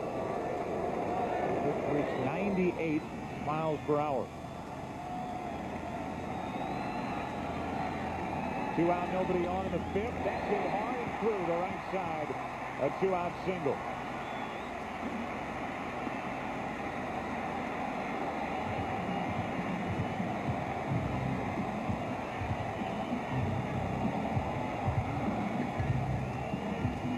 Fastball right down the pipe. Hear that term a lot, professional hitter. There is no more professional hitter in the American League than Paul O'Neill.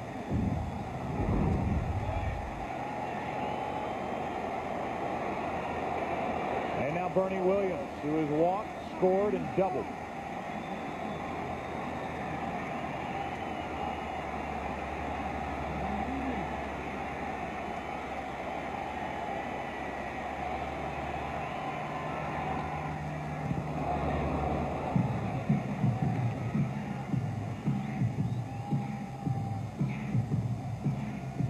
Bernie Williams, American League pitchers try to pitch him inside, up and in, or on the hands, because if you lower that ball about 4 inches, that is a deadly area.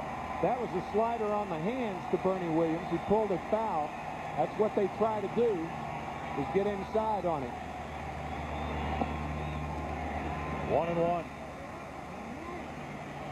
Bernie Williams, such a short time, has become a very reliable bat for this Yankee club.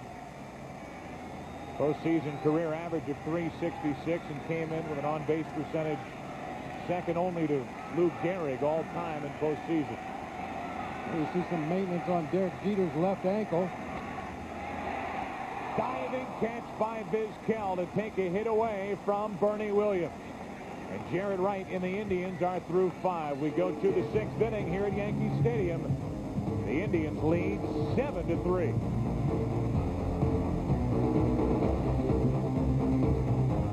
We played 5 innings here at Yankee Stadium. It's a 4-run game. Welcome back to the broadcast booth. Joe Buck, Bob Brenly, Tim McCarver, and a new pitcher on the mound for the New York Yankees as we get into inning number 6. This has been kind of a reversal of game 1. Reversal of fortunes for the Yankees, who scored 5 last night. And I beg your pardon, the Cleveland Indians scoring 5 in the first. The Yankees scoring 3 in the first tonight, only to have the Indians come roaring back with 7 unanswered. And all driven in with 2 outs. Brian Boehringer takes over for the Yankees on the mound here in the 6th inning after Pettit gave up 7 runs on 9 hits. Alomar with a 1-2 count. An RBI single in that 5-run 4th inning.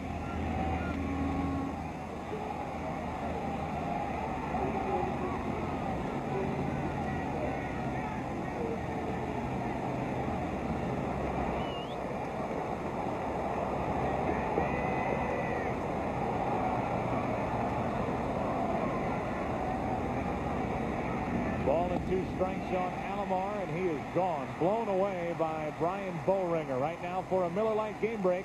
Back to Chip in Hollywood. All right, Joe, thanks a lot. The Seattle Mariners were blown away in Game 2 of their series matchup with the Orioles. Brady Anderson with a big blow in the top of the 7th inning. A 2-run homer off Bobby Ayala. The Mariner bullpen had trouble again. 9-3 the final. Orioles lead it 2-0. Game 3 Saturday here on Fox. Now with 1 out, nobody on, here is Tomey. Facing the right-hander, he takes a strike.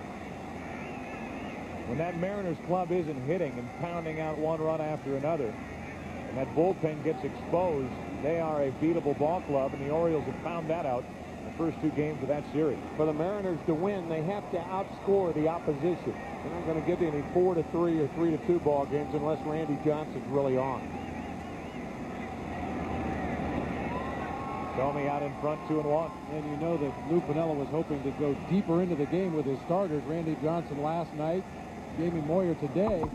That wasn't the case. Moyer came out of the game with a strained elbow in the ball game today. Piniella was forced to go to that bullpen.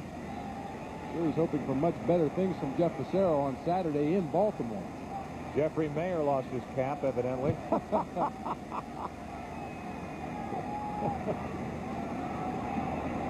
That's about the area where Jeffrey was.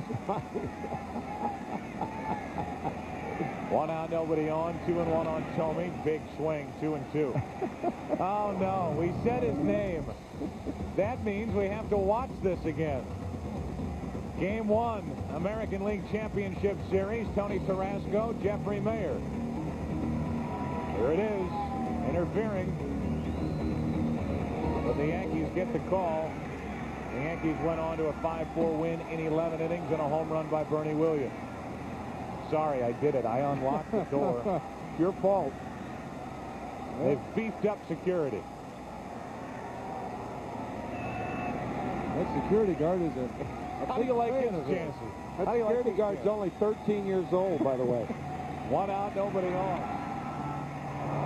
And the 2-hopper to Ray Sanchez. Tomey is gone. 2 out. Don't forget to tune in to Game 4 of the American League Championship Series. Good looking at me for the $1 million Gillette Strike Zone Challenge, where one fan will have the opportunity to throw a strike for $1 million. How much? $1 million. Okay. All right, baby. 2 out, nobody on.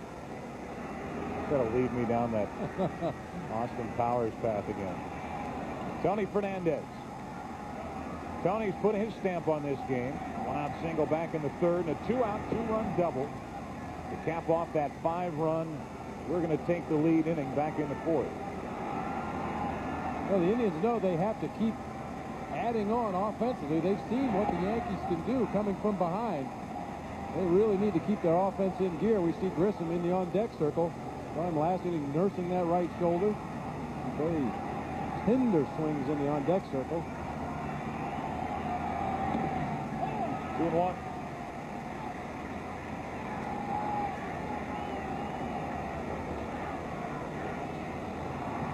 Last night, I said it. We've all said it. Tuesday night, there's the story of the bullpen for the Yankees in Mendoza. Boehringer trying to follow suit. Good play by Charlie Hayes, ranging to his left. And the Indians go in order for the first time since the 2nd. Bottom of the 6th inning, 7-3 Cleveland. Well, I guess we should have expected this kind of stuff going into this series. The Indians and Yankees this season plus Game 1. You look at what they've done, the column on the left compared to the rest of the American League games. 2.8 home runs per game compared to 2.2. And nearly 13 runs a game average between these two sides. We had 14 in Game 1. We have 10 already in Game 2. Joe Torre making the comment that he did not want to go toe-to-toe with the Indians because if you do that every day, they'll best you. Well, going toe-to-toe with it tonight, and Cleveland has scored 7 unanswered runs since the 4th.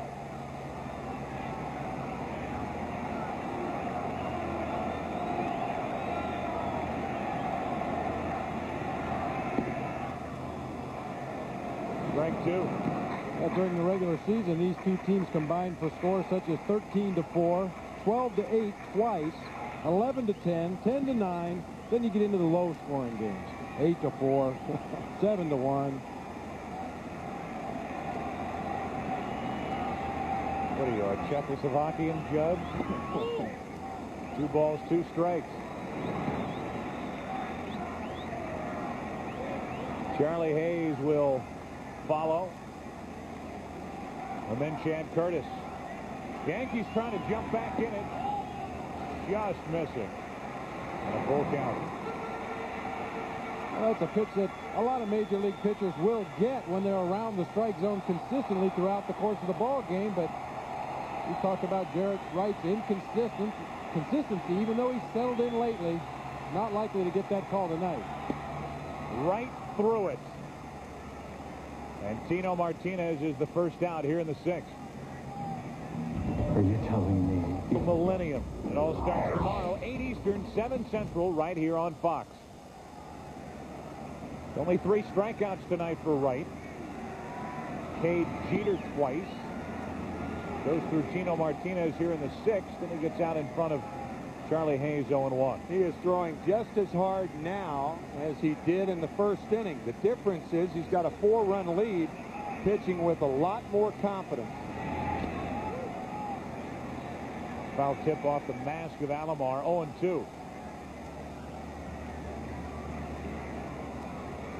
Well, that one came to do some damage right there. All he did was change direction on that pitch. That was still 96 miles an hour, maybe faster when it hit Sandy Alomar's mask.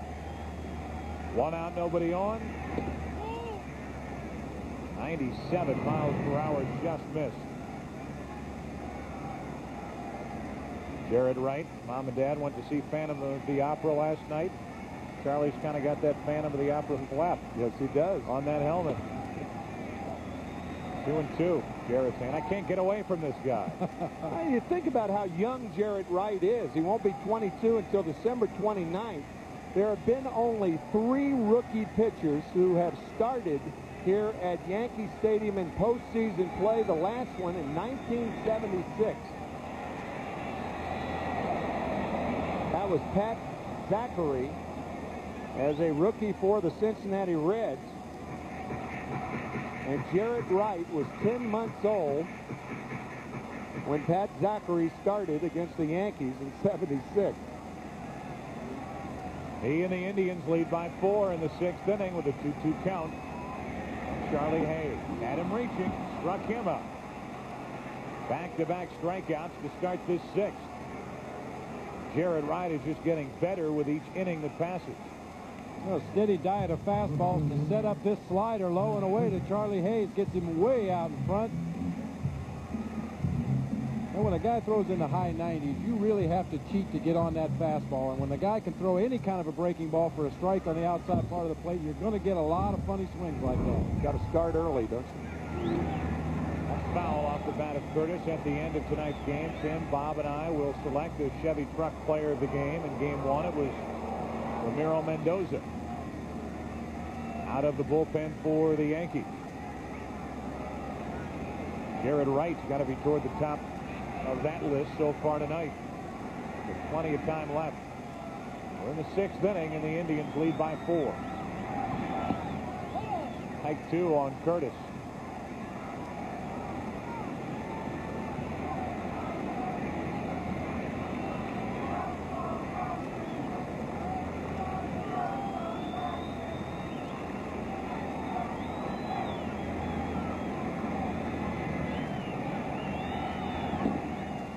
Wright trying to strike out the side here in the 6th inning.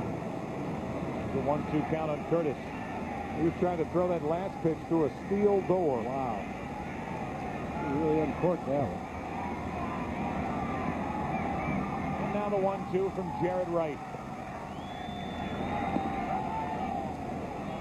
Nearly caught the inside corner, 2-2. By accident, he was trying to throw that same slider he got Charlie Hayes on down low and away. Tried to overthrow it a little bit too much. It hung up inside.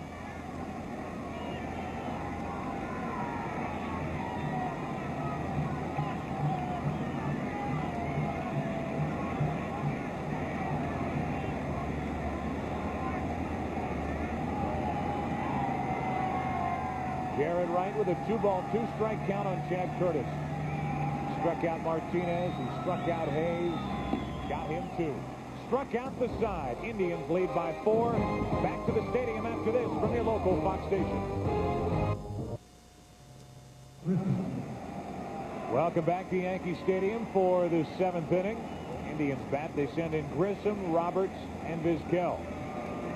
Facing Bullringer and taking ball 1 high.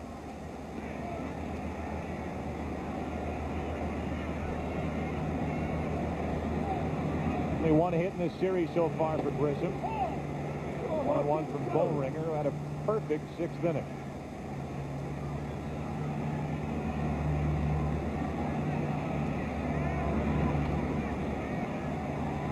Now, there is no doubt, guys, that Grissom is having a tough time with his right shoulder. Yep. You look at this graphic for the Yankee pitching, albeit a small sample, but the starting pitching. Pettit tonight, Cone in game 1, being outshined, to say the least, by the relief corps. Bullringer can't find it, and Grissom is at first to start the inning. And it's an error for Bullringer to start this 7th. That area around the pitcher's mound has not been good for picking up the ball this evening. An error by Jared Wright. Bullringer, double dribbles, too many steps. They call that still? Yes, they do, even in baseball.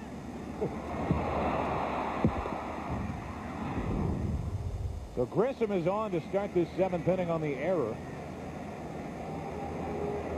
Second error of the night for the Yankees. The other belongs to Charlie Hayes for his missed throw back in the 4th. And here's Biff Roberts, top of the lineup. And Biff Roberts showing bunt on the first pitch, a called strike. Hey, the way Biff Roberts has been making contact at the plate and Marquise Grissom's speed at first base, I wouldn't be surprised to see Mike Hargrove go to the hit and run. This is a pretty good combination right here that he has. Mike Hargrove telling us before the game, that game in this stadium, game 1 on Tuesday night, the best game that Biff Roberts has played since we picked him up. In the losing effort, but 2 out of 3 with 2 walks and 2 steals.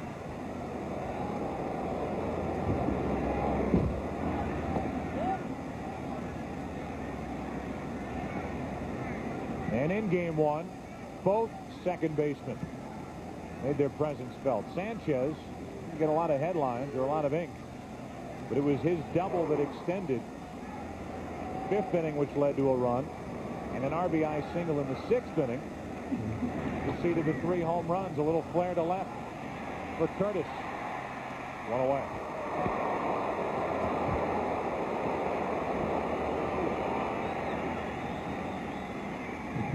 Chad Curtis very nearly overran this ball off the bat of the left-handed hitting Biff Roberts. It was tailing back to his right. Had to hit the brakes, went down to the turf. Really nice catch. It looks like he's having a tough time seeing the ball out in left field. Possibly with the lights. He misplayed that ball hit by Tony Fernandez in the 5-run 4th inning. And on that ball, he looked like he was having problems with the lights. Overran a ball in game 1 that he missed up the heel of his glove. You know, sometimes those humpback line drives that don't really get up above the lights get caught right in that glare. Right.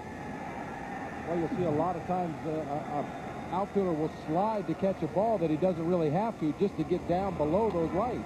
Here's Vizquel into right center field with a hit. Grissom will take the turn and head to third. It's first and third, 1 out here in the 7th inning.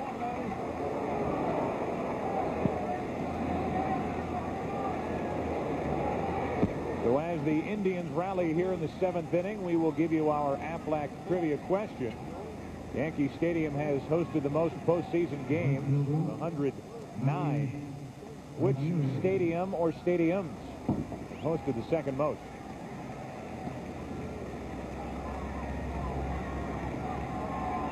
This is number 109 here tonight. The answer has a real New York flavor. First and third, 1 out. Manny Ramirez walks in. He's 0 for 3.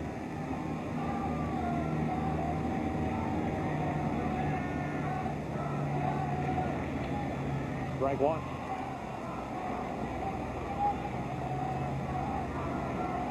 Indian box score hitting up and down. Fernandez, a couple of hits, 2 RBIs, and a 2-out double in the 4th inning. And everybody chipped into that 5-run 4th. Hits by Vizquel, Justice, Alomar, Thome, and Fernandez.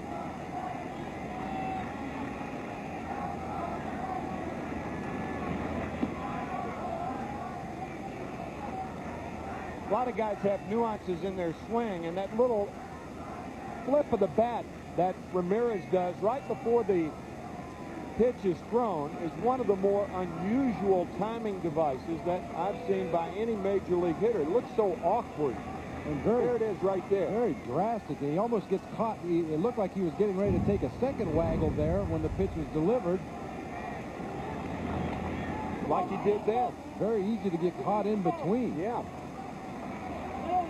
He had 2 waggles there. Fouled it away for strike 2. Double waggle. Grissom reached on the error to start the inning, went first to third, and a hit by Vizquel. He's 3 out of 4 tonight, Omar Vizquel. Usually hitters will try to relax their hands, and that's a movement that doesn't appear to be a relaxing type of movement.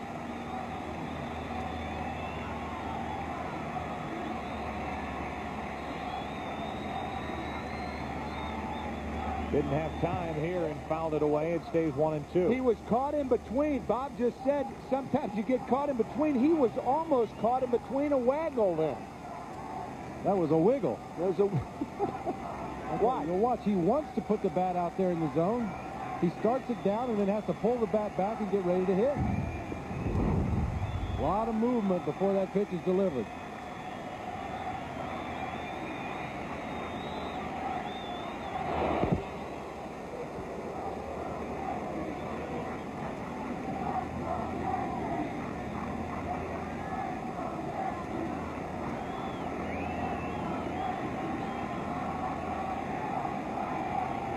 Little different look from high above here at Yankee Stadium. Runners at the corners, 1 out.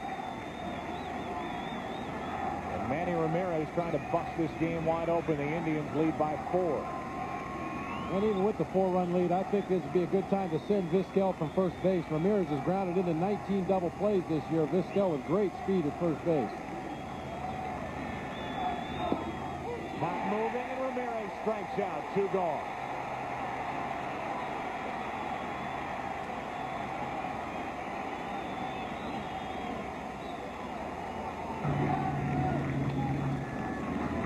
Slider, then the fastball.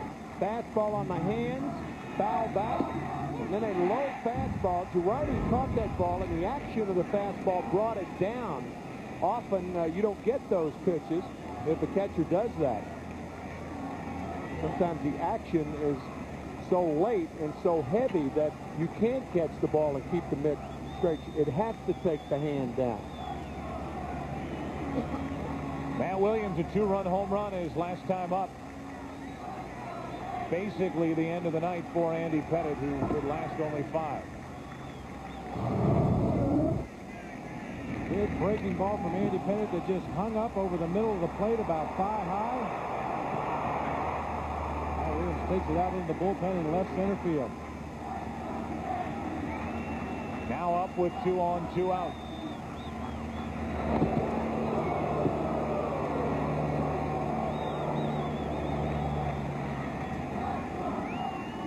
We mentioned Manny Ramirez and that unusual waggle of his. Well, Matt Williams, occasionally you'll see him bring the chin to the front shoulder. It's a relaxing movement. Matt telling us the other day as Mel Stottlemyre's out to talk to Brian Boehringer. Little better look at John Hart tonight. Last time we had him on Tuesday night. And look on his face like what just hit us. After that 5-run first inning, the Yankees came roaring back. And finally to win 8-6, and the Indians turned it over to the young right-hander Jared Wright, and boy, has he performed well here tonight after a rocky first inning. Graham Lloyd, the left-hander, getting ready for New York out of their bullpen. Getting ready for David Justice, who is the hitter on deck in case Williams gets on. You look at that postseason bullpen act by the Yankees last year. Graham Lloyd, a tremendous part of it. 6-1 record and a microscopic ERA. Runners at the corners, 2 out for Matt Williams. 2-0. Matt Williams, a good low fastball hitter, middle in. Look on him like a lot of other hitters, up and in, low and away, especially breaking balls from right-handers down low and away.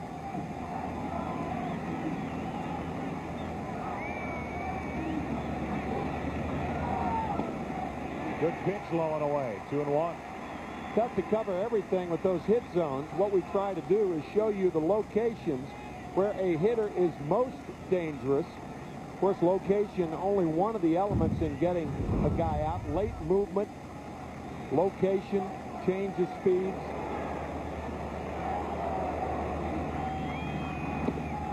Late cut, 2-2.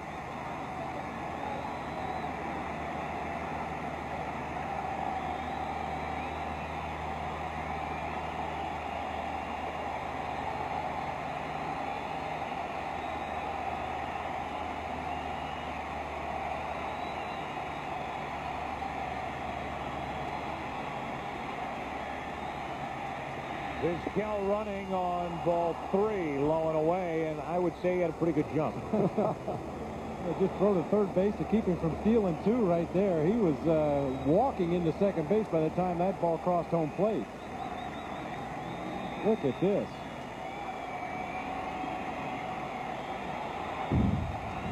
It is a stolen base for Vizquel, and now second and third, 2 outs.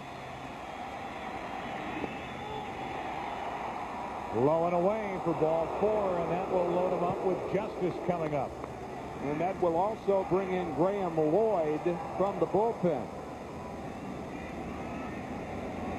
Mel Stottlemyre checking. And there is no way that Boehringer is going to pitch to Justice. Boehringer could not get around the error here in the 7th inning. An error, a single, a walk. And he will leave with the bases loaded.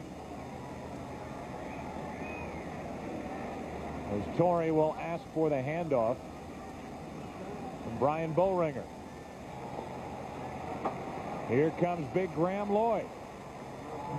From beyond the outfield wall, he'll work here in the 7th inning with the Indians leading by 4.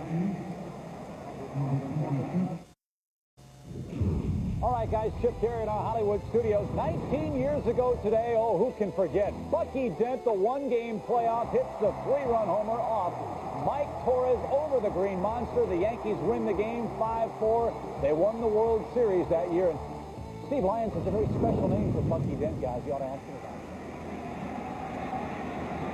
it. We're in the top of the 7th here at Yankee Stadium.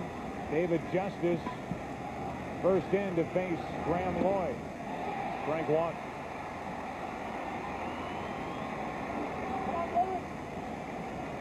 Get a look at Lloyd's numbers on the season. Basically a sinker slider type pitcher, an occasional overhand curveball.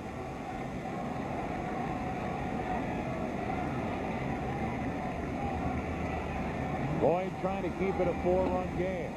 Strike 2.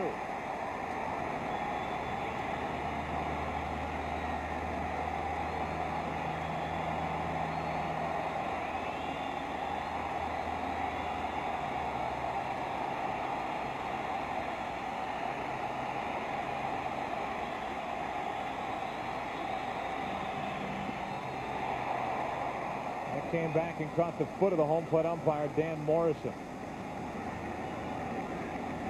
Dan appears to be all right. You may or may not know that umpires do wear shin guards under their pants, and it hit him right on the inside of the right knee. That is usually the crease in that shin guard that allows you to bend the knee. He appears to be okay. And Joe Girardi taking a little extra time getting down this crouch, a professional courtesy to the men in the gear.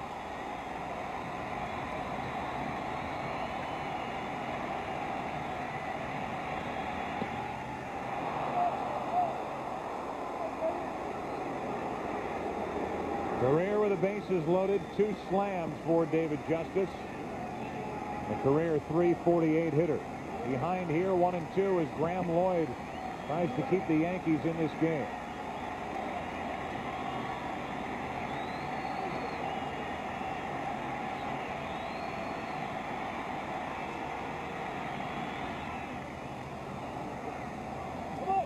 That was hittable right there. Those first 2 strikes were not, and that's what Joe Girardi have to think is going to have to talk to a man from Australia. He's from down under and throws over the top. But that was a hanger right there. Entirely too good with 2 strikes on the batter. You're ahead in the count, 1 and 2. You want to make a pitch around the corner of the zone, breaking away, and hopefully get a swinging strike chasing the ball out of the strike zone.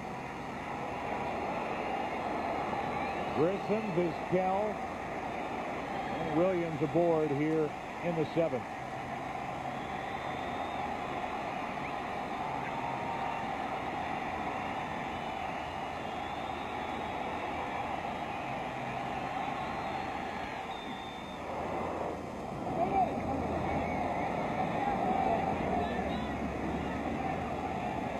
You could see the bite on that slider then.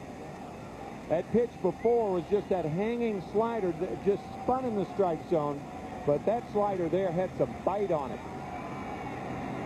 Justice just making contact to pull it foul. The 1-2. Hard hit, but around Tino Martinez and Graham Lloyd. Thinking back to some of that 1996 postseason magic. Time to stretch. Yankees bat down by 4.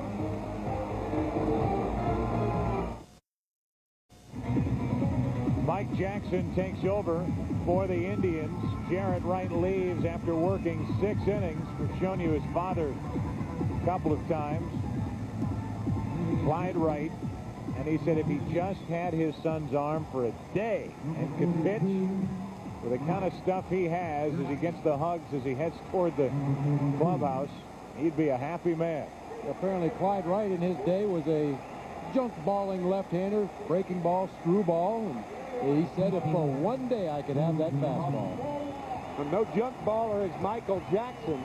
2 and 5 on the year. Very deceptive record. This guy can flat get you out. We talked about his value to the Indians the other night. The short reliever when Jose Mesa was out of there. Takes on Girardi here to start the 7th inning and gets out in front.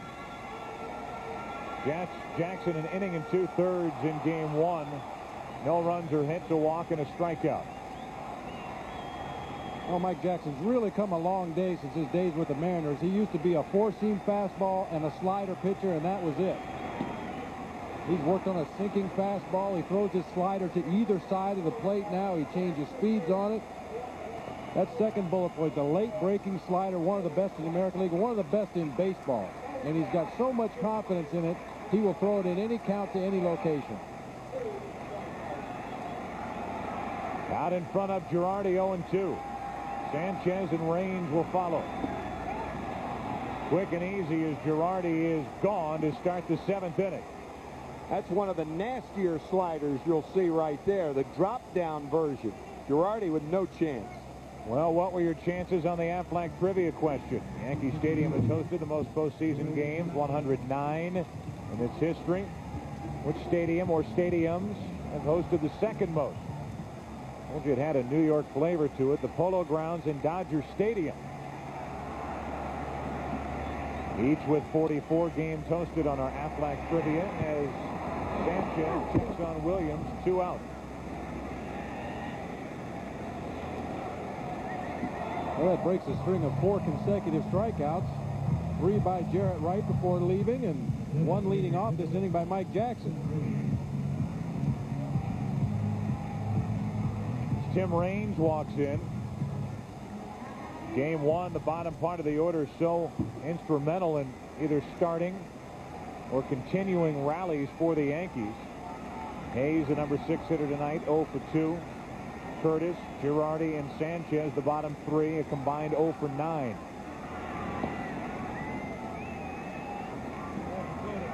Ball 1 to Raines as Paul Assenmacher gets ready for the Indians in their pen.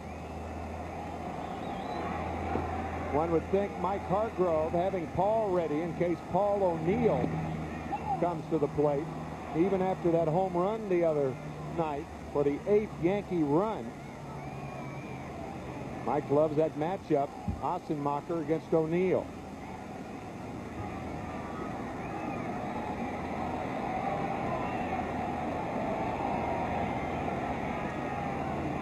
Numbers from game 1 as he deals outside, 2-1 on Raines.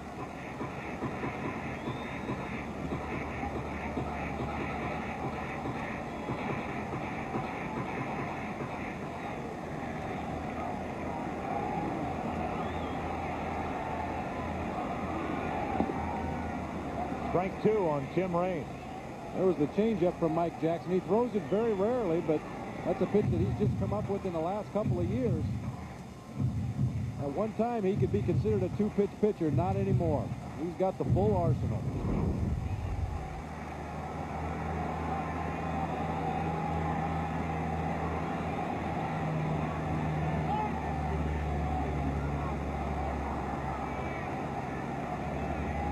Jared Wright went 6 innings, allowed 3 runs on 3 hits. Walked 4, struck out 5.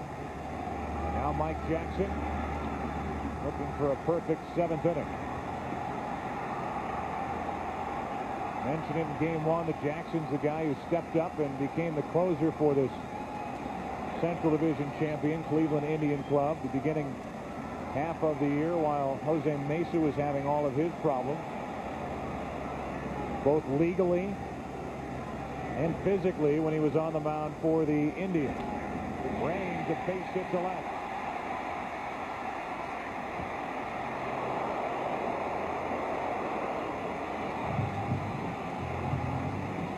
We remind you that tomorrow you can catch more exciting action of the National League Division Series at 4 Eastern, 1 Pacific on ESPN. The Braves look to close out their series with the Astros. Then at 8 Eastern, 5 Pacific on NBC, the Marlins can do the same when they head to San Francisco to take on the Giants. It's all coming up tomorrow. First game on ESPN, the second game, the night game on NBC. And then we'll be back at you on Saturday. Game 3 of that Mariners-Orioles series in Baltimore. Daylight game. Here's Jeter, 1 on, 2 out, took a ball.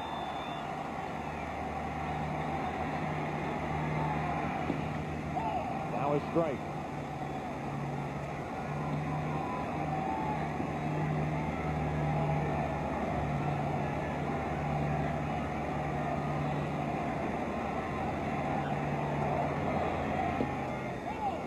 Now 1-2. There are those nasty sliders you were talking about, Bob. Those pitches are unhittable, those last 2 sliders. They keep you honest with a mid-90s fastball that he will bust in on your hands, but you know he's going to go to that slider when he gets in a jam. You just can't commit to going out there and looking for it because he keeps you honest with the fastball. Like that. Little straightener up. And a 2-2 count.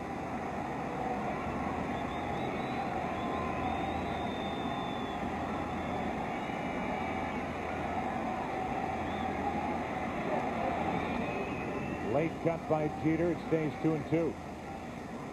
And that was the slider in the front door. Starts it at the right-handed hitter. This is the sequence for Jeter. Fastball inside to set up the slider away. Another slider away. Fastball up and in.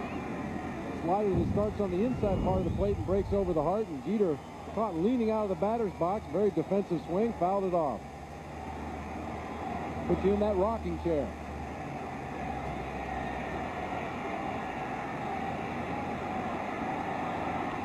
Jeter, a base hit to center. Raines will stop at second. It's 2 on, 2 out as the Yankees mount this 7th inning rally.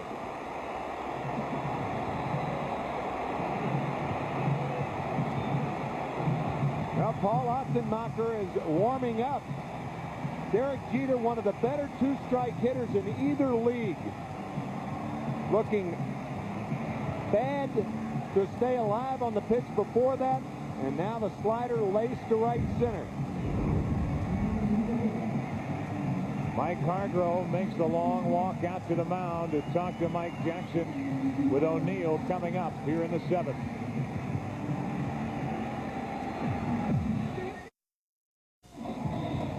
While this big crowd here at Yankee Stadium hopes to erupt, we'll remind you that this week, America's most watched pregame show is back on the road and will be live from Green Bay.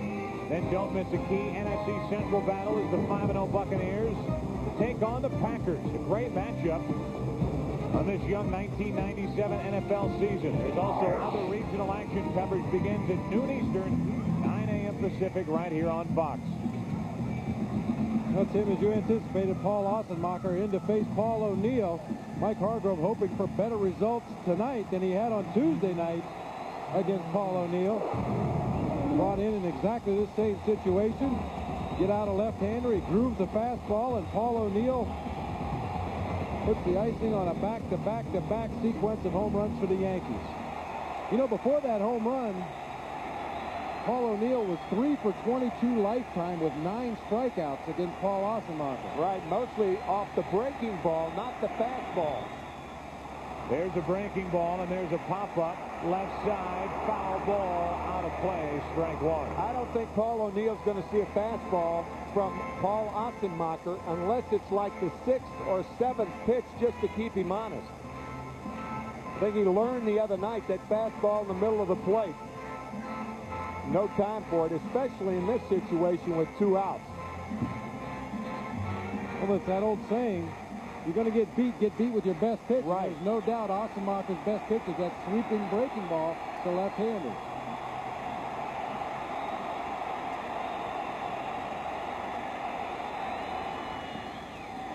A ball and a strike on O'Neill. And it's not unusual for Ossenmacher to throw all breaking balls when he comes into a game to get out one left-handed hitter. It's also not unusual for Paul O'Neill to look for that pitch, knowing he hit the fastball out the other way, look for the slider, and take it to left field. He can do that with the best of them. Down the line and right. Got a chance. It is foul. Just foul. O'Neill narrowly missed the 3-run home run. You can't hit that pitch unless you're looking for it. This is a breaking ball low and away. O'Neill leaning out, knowing full well he hit the fastball out the other night, and he just misses a home run.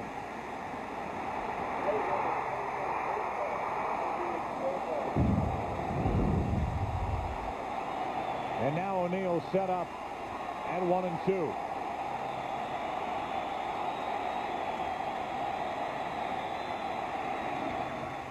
To the right side, easy for Tony. Did he see a fastball?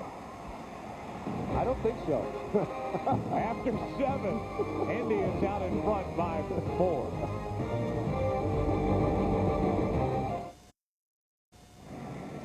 Welcome back to Yankee Stadium for the 8th inning, with the Indians leading by 4, along with our producer, John Filippelli, our director, Bill Webb. Joe Buck, Bob Brenly, Tim McCarver with you. Yankees got 3 runs in the first inning, but they have not been heard from since.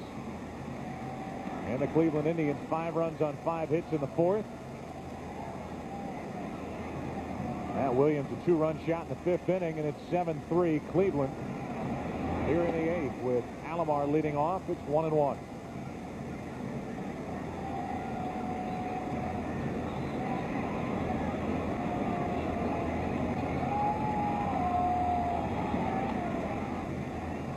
Sanchez, 1 away.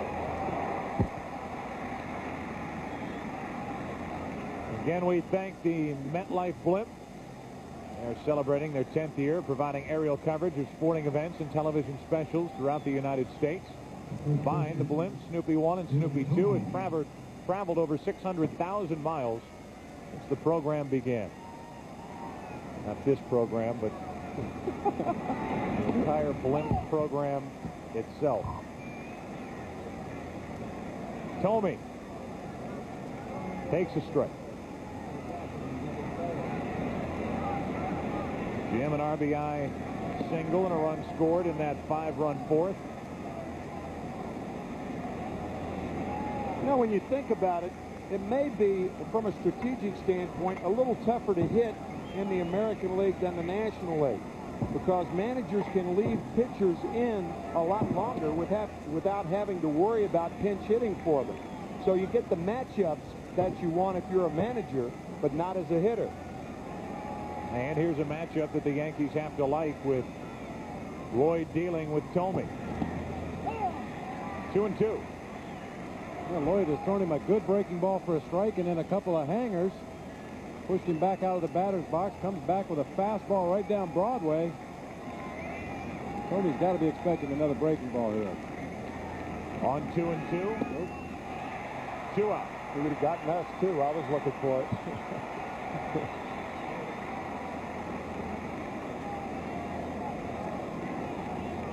Tomey is gone. He's 1 out of 4 tonight. Lloyd is perfect, facing 3 hitters so far. Got out of a bases-loaded jam in the 7th inning by getting Justice. And with 2 out, nobody on, here's Tony Fernandez, 2 for 3.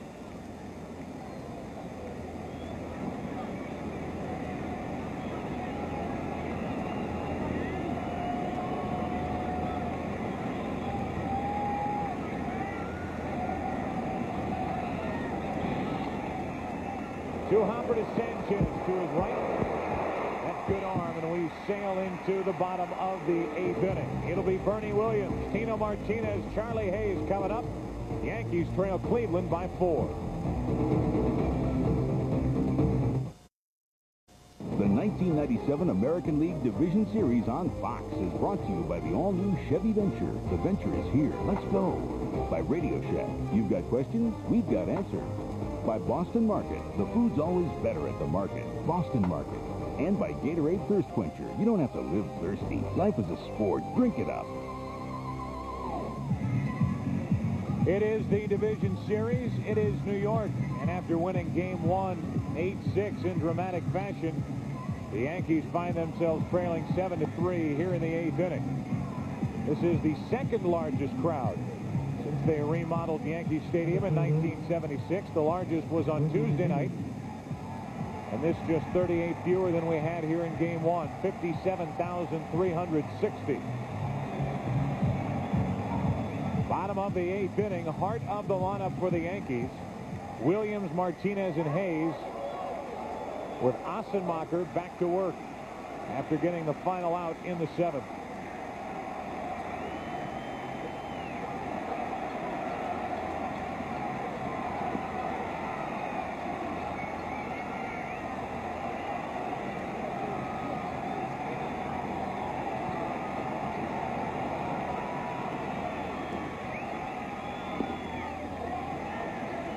Bernie Williams takes high for ball 1. Williams walked and scored in the first. Doubled with 2 out in the 3rd. Lined is short for the final out in the 5th.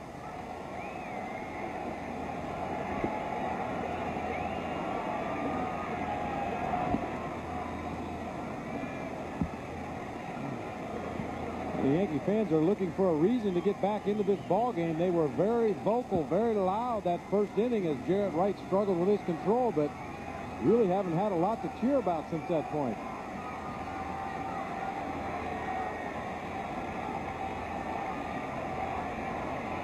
No 1-1. Assenmacher falls behind.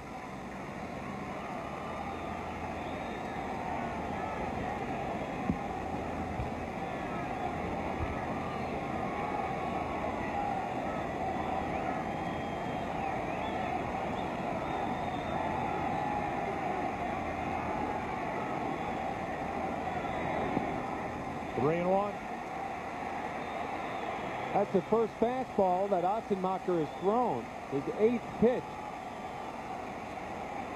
Bernie Williams, one would assume, will get another fastball here.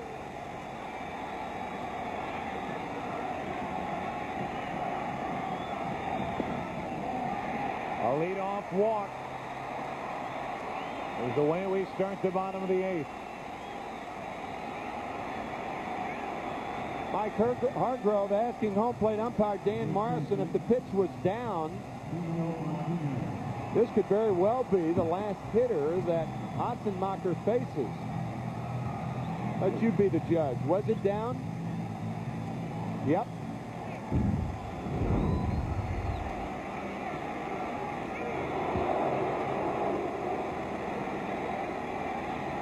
Time was called as they will now play behind Bernie Williams at first, with the lefty Tino Martinez at the plate.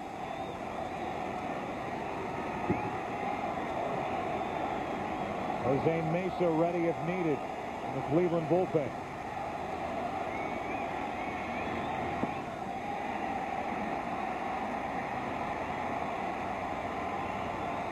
Joe, I think this is the last hitter that Ottenmacher will face, whether he gets Tino Martinez out or not. And then Mesa will come in, and Joe Torre will probably pinch hit Wade Boggs for Charlie Hayes. 2-0.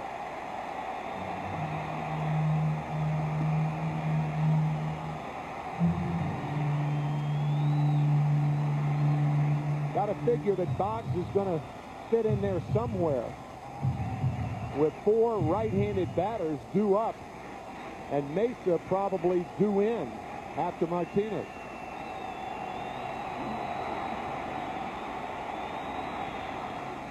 Off the end of the bat into right for Ramirez. 1 away. Swinging on 2-0, and Martinez is now 1 for 3 tonight. Martinez tried to pull a pitch out away from him.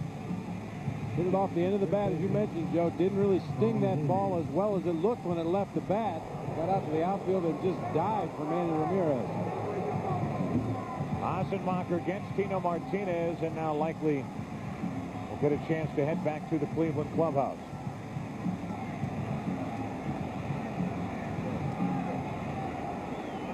Jose Mesa out in the bullpen, and now making his way toward the pitcher's mound here in the 8th inning. 1 on, 1 out. Indians trying to protect a 4-run lead.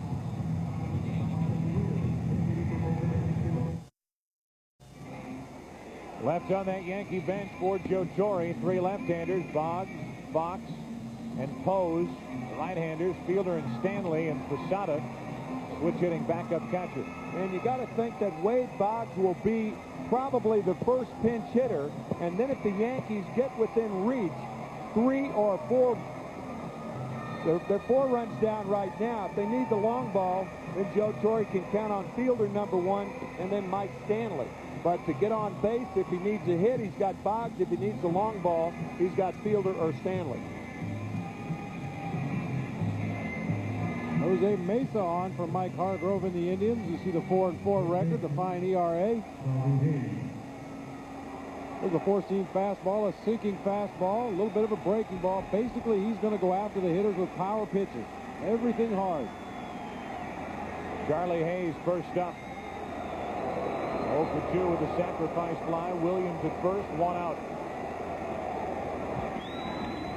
Pinch hit into left field. And it's 2 on with 1 out. They stick with Hayes, and Charlie delivers with Chad Curtis walking in.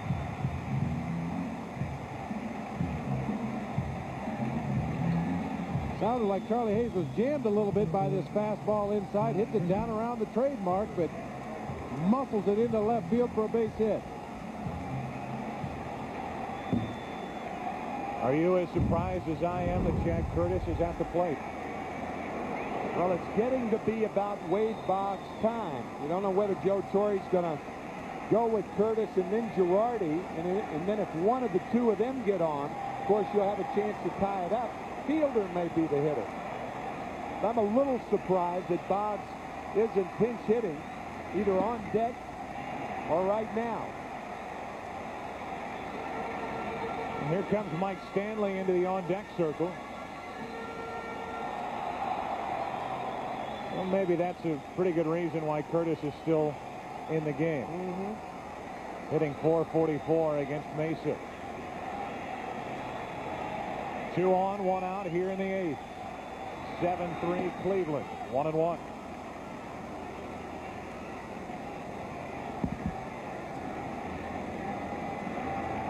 Williams led off with a walk. Charlie Hayes a one-out hit. Russell Fielder getting loose down in that Yankee dugout. 2 on, 1 out.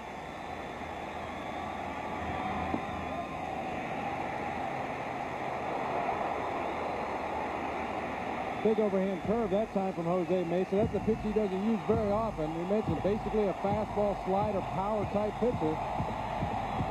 But he knows what Chad Curtis has done against him in his career as well. Went to the well, tried to come up with something different.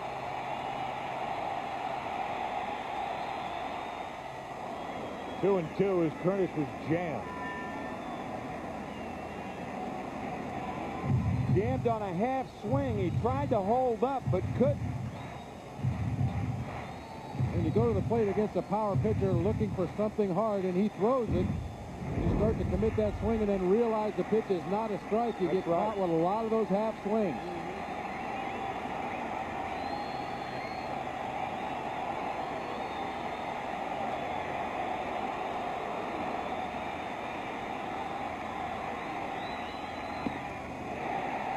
Full count.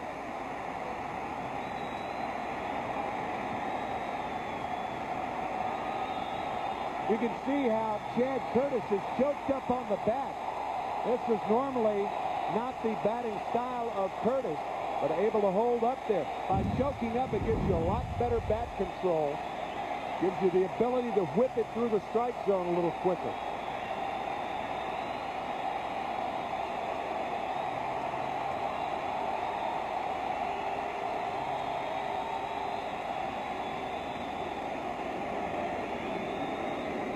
Trailing by 4. I don't think you send the runners right here. You got a strikeout pitcher out there. Jose Cardinal telling Charlie Hayes one way or the other. I do not think this is the time to send the runners.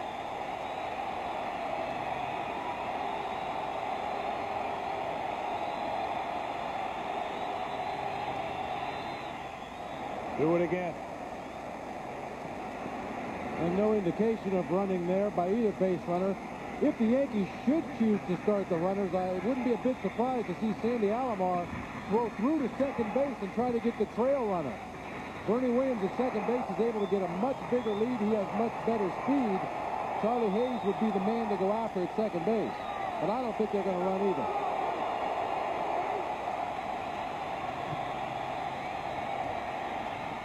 They're loaded.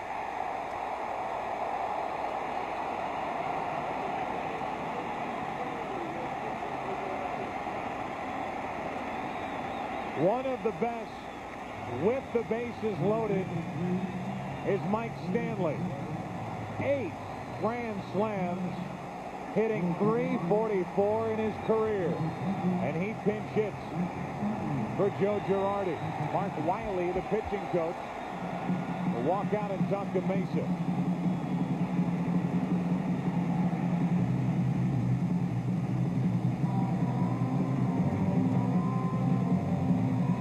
May be a mechanical visit to Jose Mesa. You may have noticed he breaks his hands very quickly, uses the slide step on the delivery to home plate. Now with the bases loaded, no threat of any kind of a stolen base right here. He may be telling him to go with the big leg kick, go with what you feel more comfortable. Forget about those base runners. I think Jose is going to try to be more comfortable first against Mike Stanley. And then if Stanley misses, one would expect Cecil Fielder would be the pinch hitter for Ray Sanchez. Even a sac fly may bring up Fielder next. Not only is Stanley deadly with the bases loaded, but he's had his fun against Mesa.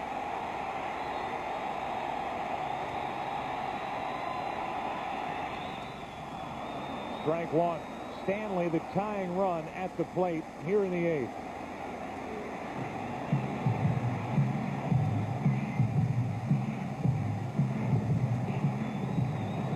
The Yankees might not win here tonight. They always seem to get their chance. And they have it here in the 8th.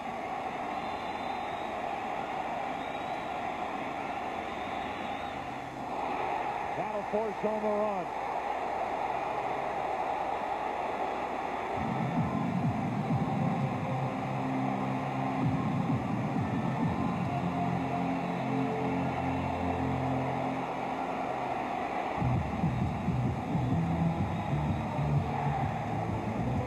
either hit or get hit.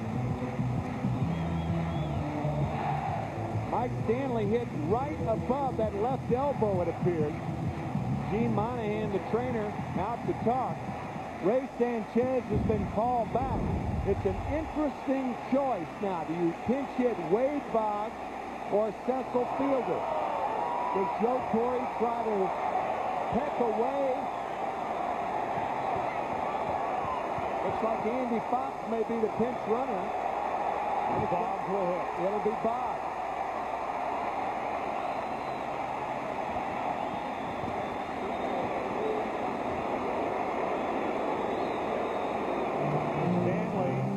Be lifted for the pinch runner,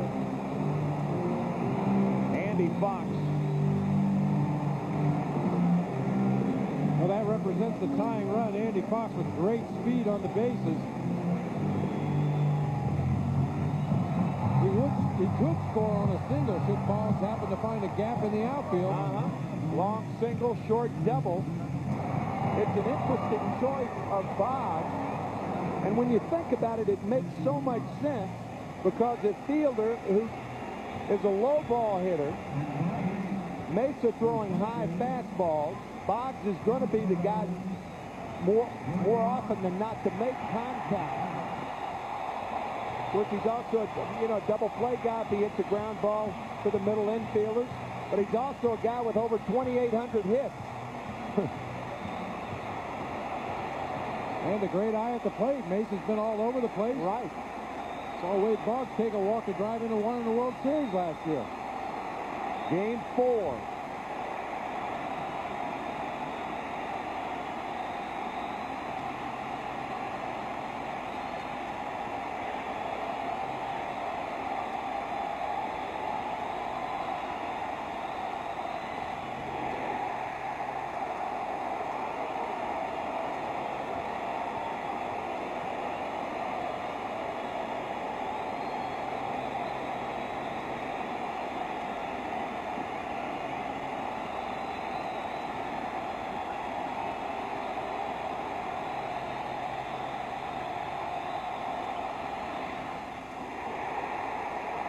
There's Cal for the second out.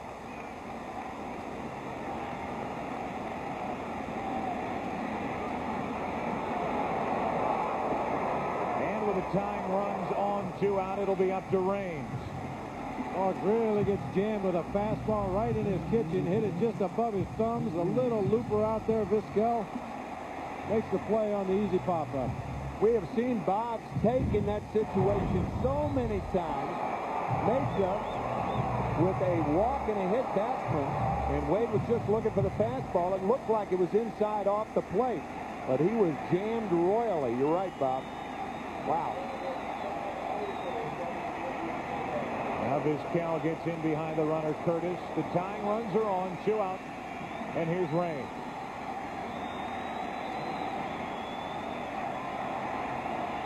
Another good one with the bases loaded.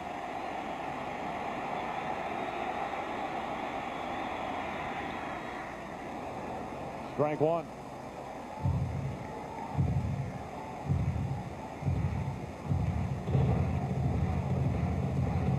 Hayes, Curtis, and Fox.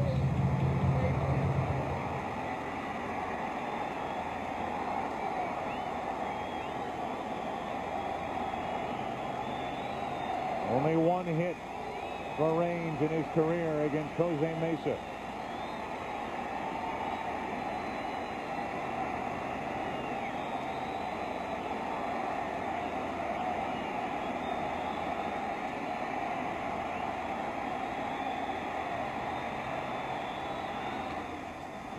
Slow roller for Tillman.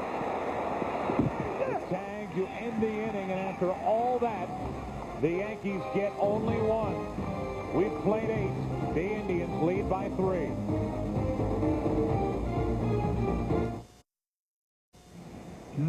As we get into the 9th inning here at Yankee Stadium, Andy Fox, who came in as a pinch runner, stays in at second base. Jorge Posada is now in behind the plate.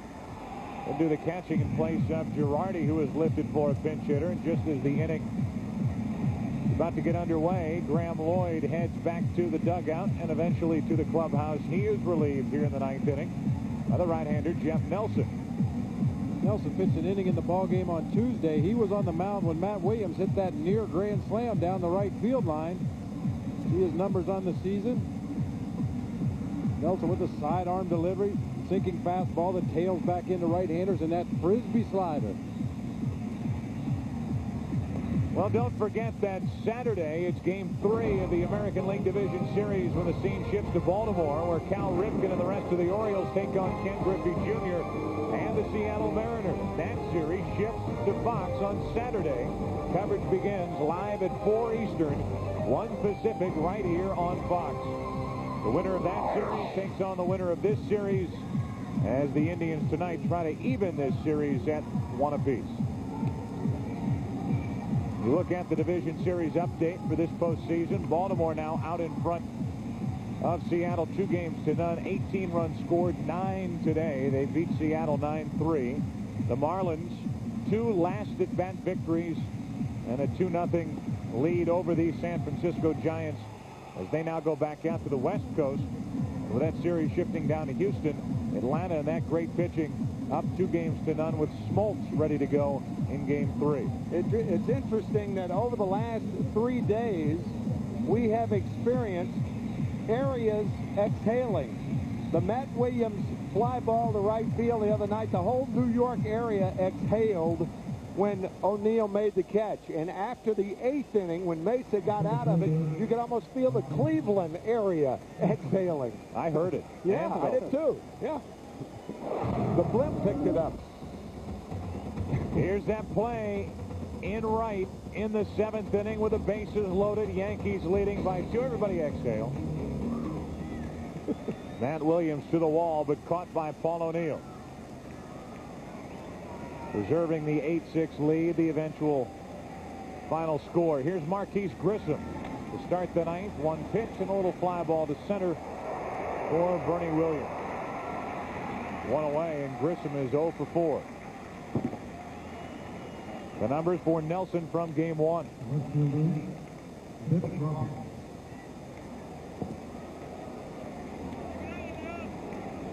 Here's Bib Roberts, 1 for 4.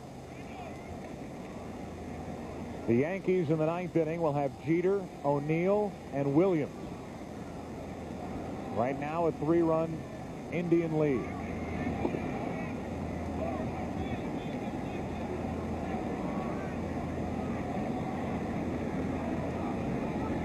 Dwight Gooden getting ready in the Yankee bullpen just in case.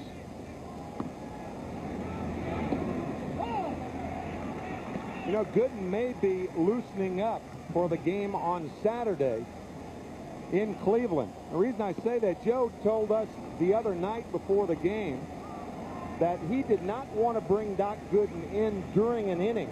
That the only time he'd bring him in is to start an inning. And unless this game goes into extra innings, Gooden can't start an inning.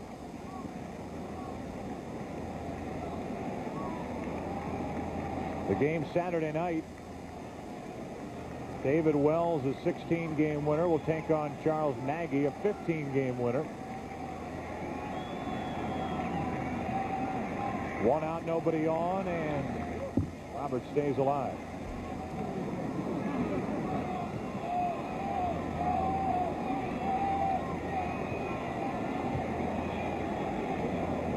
You know, Joe Torre does not look forward to the possibility of having to bring relievers into the game early, but the other day with Ramiro Mendoza came in, kept the Yankees in the game until they could get their offense untracked, and Dwight Gooden would be the other pitcher to come in the event that one of the starters gets banged out of the game early.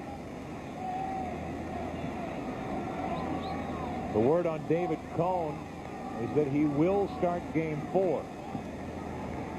What the Yankees are planning on that game on Sunday night.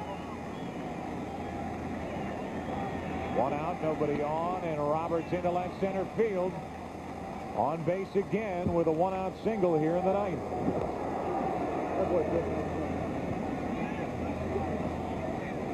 We'll say again what we said 2 nights ago. as Bip Roberts, after 1,107 regular season games, finally with a chance to play in the postseason, and is he making the most of it? That's his 6th time on base in 10 at-bats. If he'd have known it was this easy, he would have been here sooner. But you can look for him to run, I'll tell you that, with Nelson out there. There he goes. Didn't waste a lot of time. Neither did Posada. Goodbye. 2 out.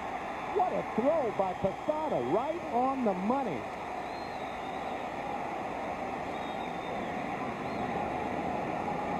Well, Nelson with a quick slide step gives the ball to the catcher in a hurry, and Posada comes out of the chute and fires a rocket down to second base right on the money. Derek Jeter just has to catch the ball and hang on, and they've got Bip Roberts hung out. You could see Vizquel trying to wave that bat in the eyes or in the view of Posada. Didn't bother George.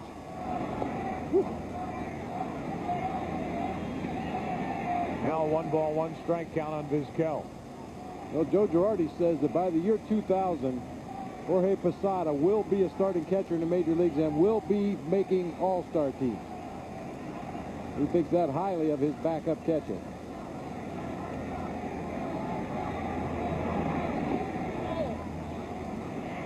He didn't say that it would be here in New York, though. He didn't say that. I'll tell you what, though, if you miss many more pitches like that and let umpires get hit with them, you're going to have a tough time sticking around in big leagues. Umpires hate that. Wasn't even a skate save, was You it? can see Dan Morrison practicing his dance steps back there to get out of the way of the next one. 2 balls and a strike on Vizquel. Into right. O'Neill on the track to end the inning. Jeter, Paul O'Neill, Bernie Williams coming up for the Yankees in the 9th. They trail the Indians by 3.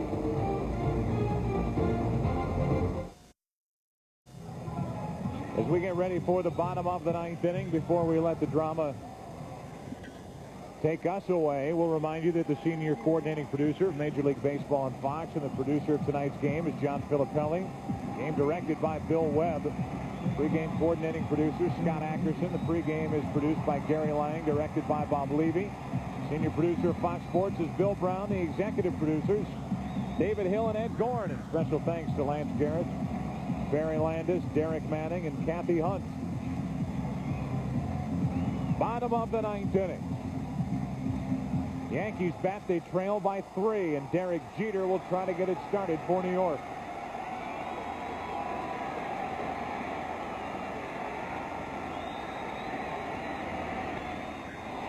Well hit to center. What a start.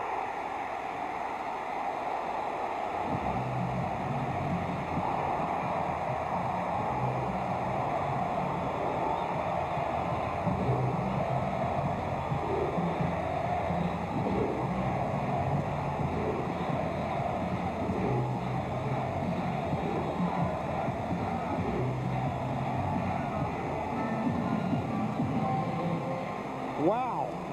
Boy, Derek Jeter showing unbelievable power to straightaway center field. Fastball down the heart of the plate, drove it straight over the 408 mark in dead center. Whew. That's a little bit of sock for a middle infielder. Man.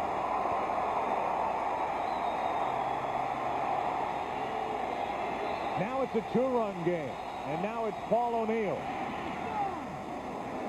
Hey, guys, we were talking about it between innings, and we all are surprised that Brian Giles is not the left fielder instead of Bip Roberts, particularly since Mike Hargrove told us before the game that he would be a late-inning replacement defensively.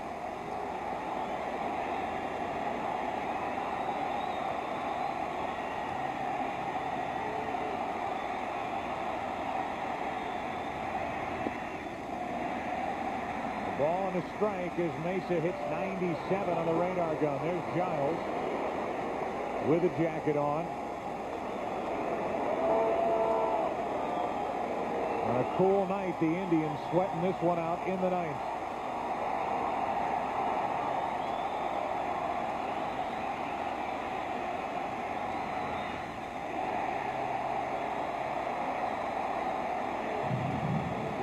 How about this matchup?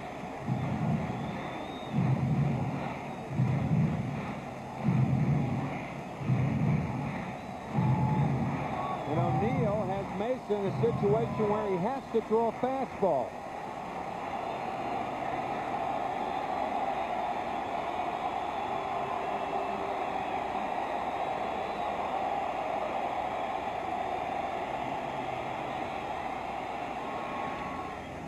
Two and two.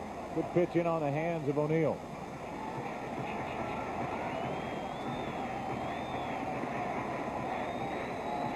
Get a look at this Jose Mesa fastball inside part of the plate. O'Neill just a little bit tardy, fouls it off to the left side.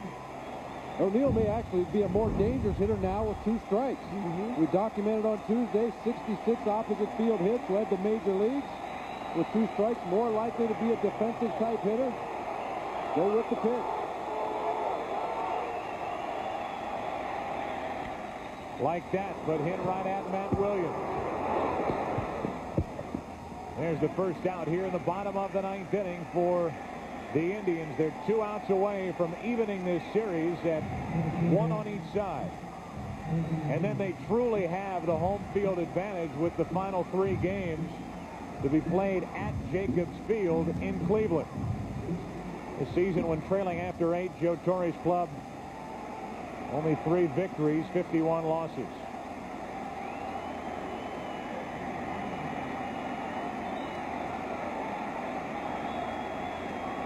Bernie Williams.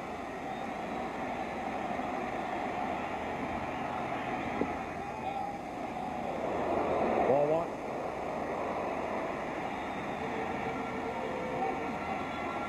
Only time Yankee hitters, when they're trailing by 2, are going to get breaking balls or on even counts and when Mesa gets ahead. Anytime he falls behind, they can look for the fastball.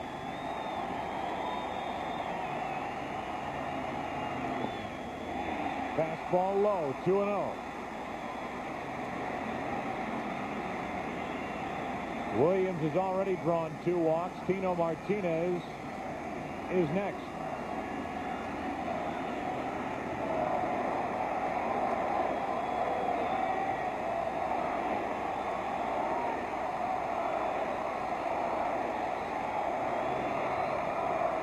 David Wells loosening up that left wing for his Game 3 start on Saturday.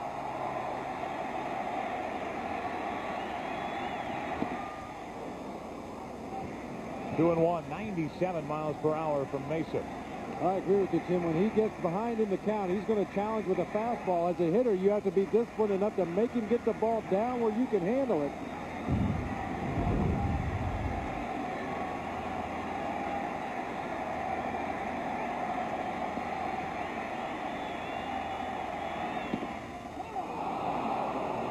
Two and 2 on Bernie Williams. Bernie thought that ball was up, but that 2-0 pitch could have been up too. So Dan Morrison probably thinking if you swung 2-0 and the pitch was up, then that pitch is a strike.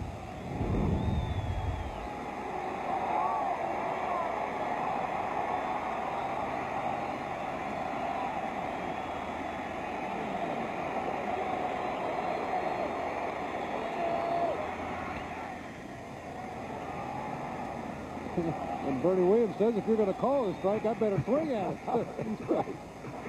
Which appeared to be in a very similar location than the one before it. Just stuck his bat out there and fouled it off, bought himself another pitch. Only 1 hit for Williams. Yankees needing a base runner to have a chance here in the 9th. They already have a run on a leadoff home run to dead center by Derek Jeter.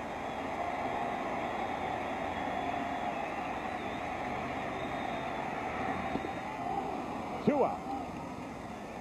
And now the Indians 1 out away from splitting the 2 games here at Yankee Stadium.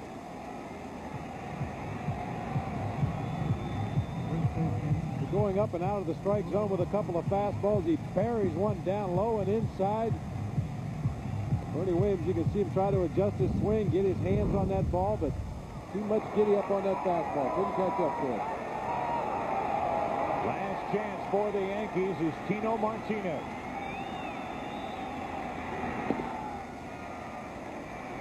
Jose Mesa trying to ring up save number 1 in division series play.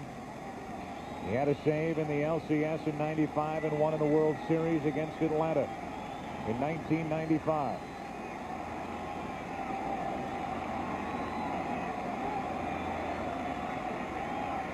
Two out, nobody on. 2-0 on Tino Martinez. You have heard it ever since Little League ball that a walk is as good as a hit. And this situation, that's exactly what Tino Martinez wants to do. Fight his way on base any way he can so Charlie Hayes can have a chance to tie it.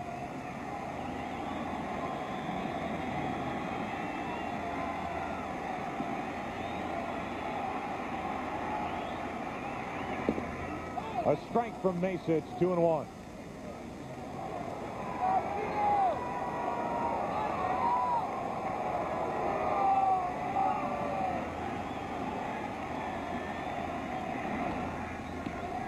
Now the Indians 1 strike away from a win here on a Thursday night.